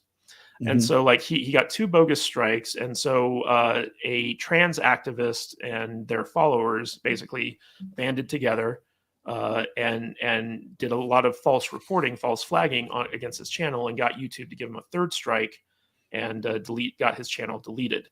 And it was this coordinated campaign that he kind of like lays out how they went about doing it and all this other stuff, and how they were able to basically present a case to YouTube that they actually listened to and reinstated his channel, because it was all, like, it was based on lies, what these people were doing. It was very interesting. I kind of want to watch it again because I'm sure I missed a lot of finer detail. But just, as YouTubers, we're constantly subjected to this thing of, like, YouTube's copyright claim system, YouTube's monetization system, YouTube throwing strikes against your channel if they don't like what you have to say. And now that Twitter is going more free speech, it feels like the other places like Facebook and YouTube, even though they're losing money, there's going to be more pressure on them to crack down on inappropriate speech. So Vader, what's your take on this? I don't really have much of a take on Rekita because I haven't had a chance to watch that video yet. But like you're saying, I feel like with the whole Twitter thing, some of these other social media companies like Google, YouTube and stuff, depending on how this goes, they might have to, rethink how they censor and monitor a lot of the content that they get put out there. I've heard rumblings and rumors of Twitter wanting to develop their own version of YouTube where they'll have people do videos and have it monetized in a similar way and all that kind of stuff. So if Twitter can get stuff straightened out and give people a viable option to what we're doing here, to where we won't have to be afraid of saying, Yahtzee or getting demonetized because we mentioned Paul Pelosi, like you said, which is ridiculous. People will leave. And Twitter already has that massive user base. The problem with places like Rumble and stuff is, like, I appreciate that Rumble, and I think it's great that they're free speech and everything, but nobody wants to go over there. That would require an extra 30 seconds of your life to make an account and push a button. I mean, listen, people don't want to do that. We have. So, but we're already all there. So we have Rumble, Odyssey, and BitChute, and we get 0.0001% of the interaction over there that we do YouTube. And it's sad because I think we all should be developing our other channels over there. I agree, but what's the point of making content that 3 people are going to see? Well, yeah. Also, Rumble plays favorites. Like, they're very much about, like, giving popular political people discoverability, whereas, like, our little entertainment channel, the Salty Nerd Podcast, like, we can't get any discoverability over there because we're not in the cool kids crowd. Mexican Iron Man, you're a tax guy. One of the interesting things about this latest week was that we got a lot of these social media companies given their earnings call for the 3rd quarter. And when it rains, it pours, because basically every single one of them, Facebook, Alphabet, that owns Google, all these people failed to meet revenue projections. And because of that, their stock tanked. And basically it all stems from the fact that they've been banning advertisers, and they've been banning users, and they've been taking these very draconian kind of like policies about, like, what is available for ad revenue and what isn't, who can advertise and who can't, and all this other stuff. Do you think that this is going to be a wake-up call for them, where basically, since it's hurting their bottom line, they're going to be a little bit more lenient? Or is this something where it's just going to be like they're just going to double down on it because of ideology? The only way to get these companies to change, and sometimes people talk about, like, oh, well, how is this company making money? Or why are they doing that? Because the merch sales aren't so great. Or why are they doing this? Because the movie isn't so great. And, the box office revenue, blah, blah, blah. All of that crap is secondary to the thing that matters most to these people, which is the stock price. That's all that matters. They can afford to lose money on on their various projects, various initiatives, various series, various movies, so long as that stock price continues to roll. Now, by the way, Amazon dropped 21% too, by the way, Wow. this week. Oh, as I'm well. aware, bro. My portfolio is aware of that. Yeah. So Matt, you are 100% on point. I think the market awareness is starting to realize when the individual person is silenced, or more in particular, when various advertisers with cash that can come to the table are mitigated, then there needs to be a penalty, and that penalty is the stock price. The only thing that matters to these people is stock price. That's what matters to all of them. That's no, that's not 100% accurate. Also, the ESG score is really important too. Well, hold on. But the ESG score is driven by the funding, and the funding is driven by the stock price. So the ESG score matters less when the stock price tanks, because that's true. Yeah. So the ESG score matters. I agree with you 100%, Brian, but not as much as the stock price dropping, because when the stock price drops, that's where they get kicked in the nuts. It's exactly what Katie said. And this cannot last. This cannot last. So, Brian, do you think that YouTube has rolled out a lot of new features in the past week or so? Like they're trying to enhance the user experience. They've changed the buttons, the way the buttons work, the way like the layout of the page and all this stuff. And they keep adding features. Like they're now paying for shorts. They have a membership feature, which you guys on the podcast use really well. They're doing stuff where like you can actually redirect traffic from your live stream to another live stream after it's done. Things that people have been asking for a long time. And it sounds like YouTube was listening. But when it comes to, the censoring of speech and the censoring of creators, it seems like they're getting worse over time as opposed to better. So what's your take on this? Do you think that YouTube is being a little bit too draconian in their policies? And what do you think how do you think creators are going to respond to that? Yeah, it's too easy. It's too easy to report someone. And it's too easy to file like a DCMA takedown notice, a copyright notice. These are too easy. It should require some kind of like credentials. You shouldn't be able to report someone's channel and give it a strike automatically, and then they clean it up afterwards. That's insane to me. It's insane that a group of people can brigade a channel and remove someone's ability to make a living and their entire life's work, basically, because they don't like that person, with zero credentials and no actual evidence or any backup of their claims. That is insane. It makes me not want to put all my eggs in the YouTube basket, which you guys know I pretty much I put in at least half my eggs in the YouTube basket. And like, we're very vanilla, but we got that strike for the Star Trek Day thing. And every time I log in to our channel and I see that notice where it's like, you have 1 out of 3 strikes on your channel. You understand, like, every time I log into my studio, my mental health declines. Yeah, and that strike never goes away, as Nick explains in his video. That first strike is always on your channel. You can't get rid of it. Which is so crap. It says it expires in December for us, but I don't know how it works.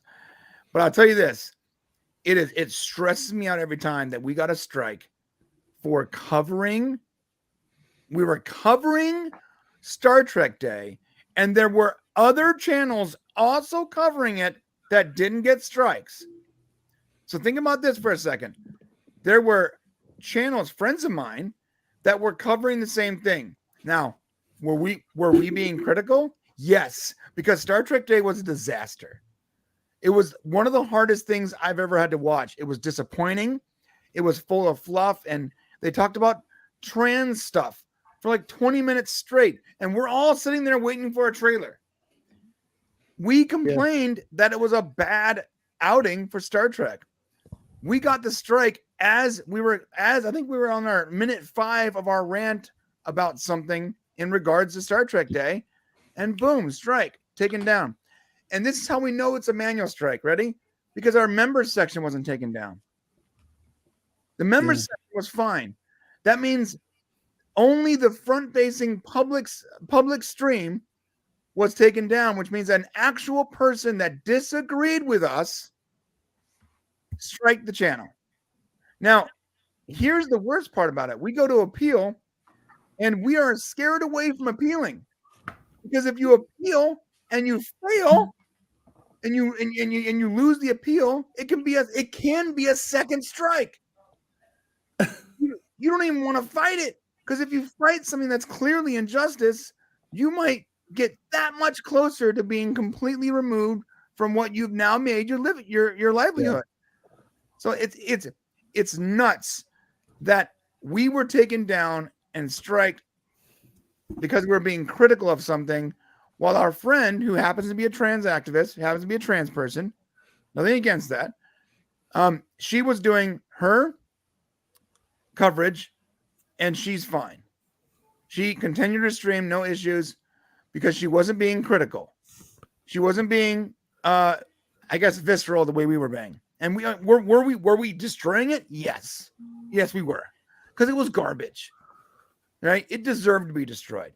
But the fact that we got striked and our friend who was doing the same exact thing alongside of us didn't, means that someone didn't like what we were saying and misused, abused the system that YouTube has in place to remove us and remove our ability to interact. And that's wrong. So yeah, it's not just draconian, but it's also broken. So YouTube needs to fix the ability for anybody to decide they don't like you and to remove your ability to be on that platform. It can't make it automatic. The fact that it was an automatic thing that no one even looked into it, because if a person at YouTube would for a second had clicked on that stream and see that we weren't being anti-trans, we weren't yelling at, we weren't cursing, we weren't showing anything that was explicit, we were just covering a live event. If they had seen that, it wouldn't have been a strike. But an automated system allowed that person to strike the channel, and we are too afraid, quite frankly, I'm sorry, I'll say it, I'm a coward here. I don't want to appeal it and get a second strike, because I put 3 years of my life into our channel. 3 years of my life. Yeah. I'm not willing to give that up. All right. So Smud,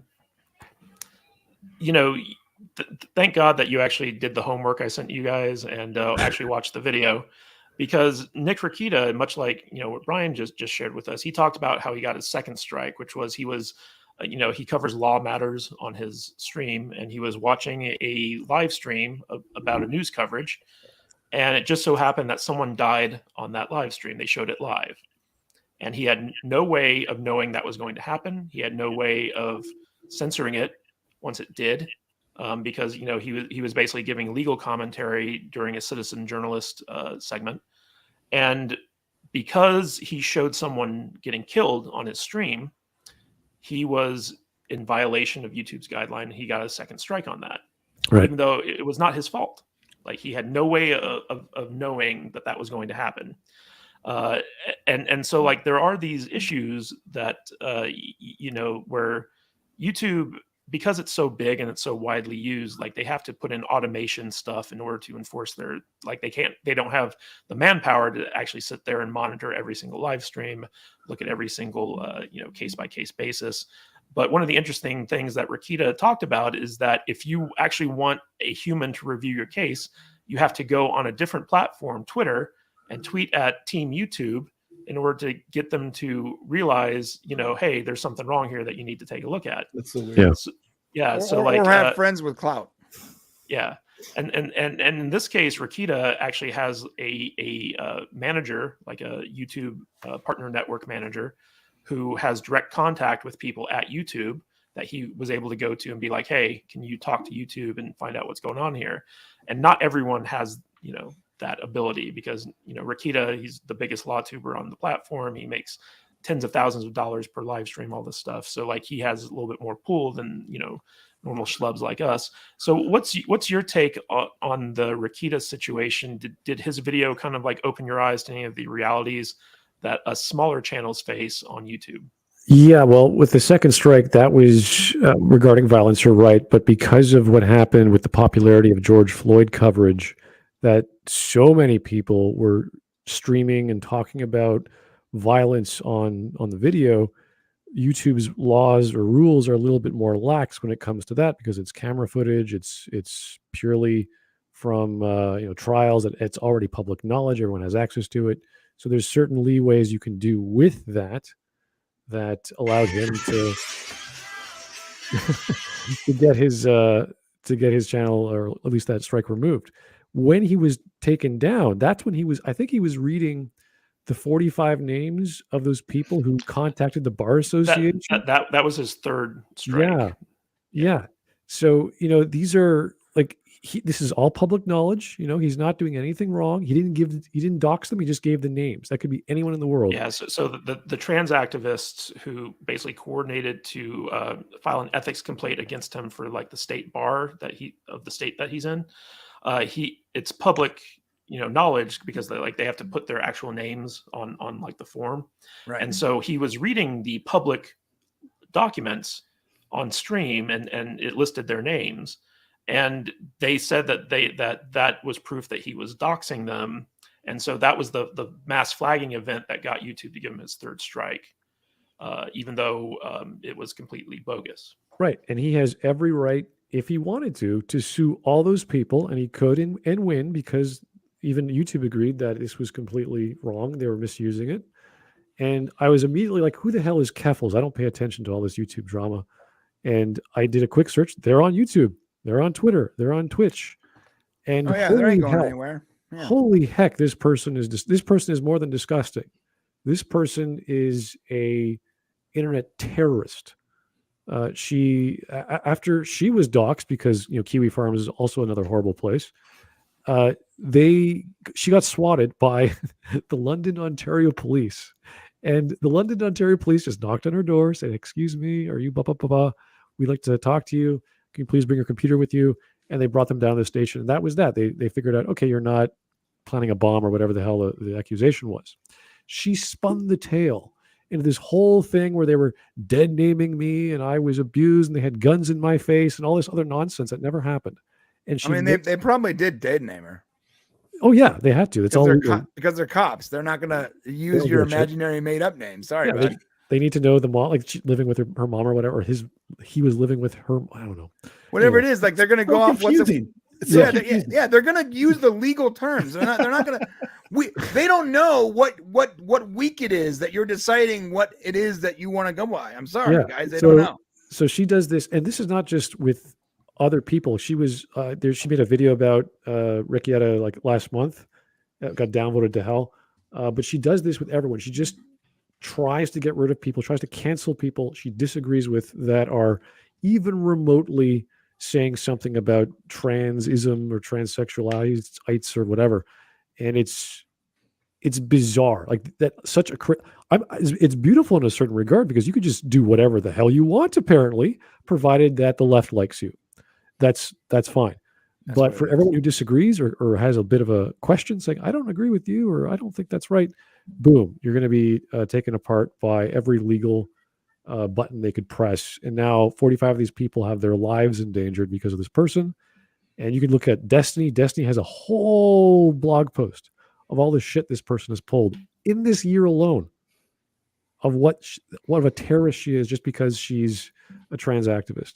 And I'm great that trans activists exist, just not this one. Right. People like that give all the actual activists really bad names. Oh, yeah. And unfortunately, they're the ones that come to the head. Like that's what you see. You see all the loudest and most insane people. You don't see the actual people that actually care. Yeah. Again, I my friend, and I'm not criticizing her, that was running the Star Trek stream alongside me. I'm not saying that she should have been striked as well. I'm saying that because she followed a loud narrative, they allowed her to escape without a strike. Yeah, because I get strikes all the time. I cover other people's videos on YouTube. Like it's my podcast is criticizing other critics, and we use their videos. So this is fair game. And I have a trans person on my panel. We tack everyone, whether it's for their dumb comments or their lack of evidence or their lies. There And you we go. point that out. But we're so small, no one gives a shit, right? If I was like twice as big, maybe some people would notice. I don't know. So this is a real thing, and it's only going to get worse. I can't see YouTube's new features, which are purely for consumption, not for creators to fix things or to make things better. Like, look at Steven Crowder is still never going to get monetized for whatever reason, just because he is just a very loud guy. Do you understand how insane that is, though? Like, this guy is bringing millions of people to his platform Monday through Thursday, to their platform, and he can't monetize a single one of those viewers. That's insane. Ridiculous. Because he's right wing. Exactly. Right, that's so crazy to me. Yeah. We got a super chat real quick from one of our panelists, no less. If I can find it, where in the world? Hold on. Damn it, I'm having issues. Go ahead, put it. There we go. All right. Mexican Iron Man for $20 for Wakanda Forever. Salty Nerd, Matt Vader, Yellow Bus, and Movie Ticket Fund. So, Vader, you can buy at least one ticket for a African American to go see. Mike, I very much appreciate that, but I think I'm going to take it and go watch Black Adam today, okay? Oh, okay. I already saw Black Adam. I appreciate that a lot. You don't have to like give us money when you're on the panel, bro. Dude, you're gonna love Black Adam. Thank you. A big shout out to Paulie from Latino Slant, because earlier in the show we actually showed your seating chart for Wakanda Forever. Very accurate, I think. So I'm sure every theater in the nation will be applying that to their seating arrangements. But guys, thank you all so much for being on the panel today. We had a lot of topics to talk about, and we talked about them. We did. I'm very, very happy about that. Smudboy, any final thoughts, and where can people find out more about you? I am on YouTube at Smudboy or YouTube/Smudboy. Yeah, this was kind of fun. I liked all the topics. Some of them were kind of sad, but yeah, I'd be happy to come back and talk about other crazy ideas. Excellent. Mexican Iron Man, thank you so much for coming back on the show. We always love having you on here, and we love the support you've always given us. Do you have any final thoughts on the topics we talked about today, and where can people find out more about you? Well, I'm mostly on Midnight's Edge. I do shows with Doomcock and Loki's Mornings of Mischief. Follow me on Twitter, I guess, but because I'm going to stay there, it looks like. But thank you guys for having me. I really enjoyed the show, love the topics, did the homework, and I love this channel. You guys are doing such a great job. And, let's keep shooting for the stars. Thanks, man. Thanks. Brian from the Popcast, any final thoughts on our topics, and where can people find more about you? Final thoughts. Yeah, YouTube, fix your system, man. Fix your stuff, bro. It's giving us a hard time. And as far as where you can find me, I just dropped a Quantum Leap video. You guys should go check out. Go check it out. Watch that show yet. Oh yeah. Listen, I think you'll like that show. It is from on paper, it looks like ultra woke, but it's not. The story is actually very good. And there is a non-binary actor in the show, but I guess they are a non-binary actor outside the show. The character isn't non-binary. So it's good. All right. Let's do this. All right. From Setlick Gaming for $10. Live long and prosper, gentlemen. Excellent show. Thank you. Thank you, sir. Setlick. Thank you very much. Thanks, Sedlick. Yes, Setlick is a friend of the channel. He's always very generous with the super chats. We appreciate that. That'll go in the Wakanda ticket fund for sure. Matt Vader 74. Final thoughts, and where can people find out more about you? Final thoughts. I'm just still really happy about Twitter. I'm looking forward to seeing how that all washes out. And yes, YouTube, fix your stuff. We need it fixed. Come on. What do we got going on, Matt? We got tomorrow. We're going to be doing this thing. We're live streaming from the studio tomorrow, and we're going to be having our patrons come on the show, friends and patrons. So, Mike, Brian, Smud, you guys are all invited to come. I think I'm a Patreon. Yeah, I think you are. You guys can all come in, and we're going to be doing some. I'm not sure what is on the docket, but we're going to be having our friends and family on the show with us tomorrow. It's something new for us. I'm not sure what all exactly is happening. I think we got some trivia games planned and probably some topics, and it'll be an interesting experiment because we're going to be live streaming from the basement, and it'll be super fun. Vader, as a member benefit, should I show up in my new Namer outfit? Yes. Yeah, whatever you want, man. Show it off. Show off the Yeah. goods. Everyone wants that. So yeah. So that's what I got. You can find me at Matt Vader 74 on the Twitter and in the YouTubes and the other places. And coming soon to Feet Finder. coming soon to Feet Finder. Yes, that's right. Yeah, F in the chat if you want to see Vader's feet. He No, doesn't believe Don't us do when he says that there's a demand for it. There is No demand. demand. No demand. There's All right, definitely demand for it. I want to give a shout out to everyone who gave us super chats today: Joker Voice, Fluffy Panda, Mr. Think, Gavin Blackburn, Dennis Wright, Whiskey Jack, J.H. Padilla, Mexican Iron Man, thank you, and Setlick Gaming. You guys are fantastic. Thank you so much for the support. We really appreciate it. I don't remember a live stream where we've gotten this many super chats. So thank you. I think so it's much. I think it's an all you can eat sushi lunch today, Matt. it might be. Sounds And like it. Wait. With the sushi on top of the body. Whatever. Absolutely. Let's do it. Of Namor's naked body. Yeah. Yes. But I want to thank everyone who showed up for the chat. We really appreciate it. We appreciate the interaction. And tune in next Saturday as we have yet another Salty Saturday live stream with new nerds on the panel and new topics to discuss. And until that time, stay salty, my friends.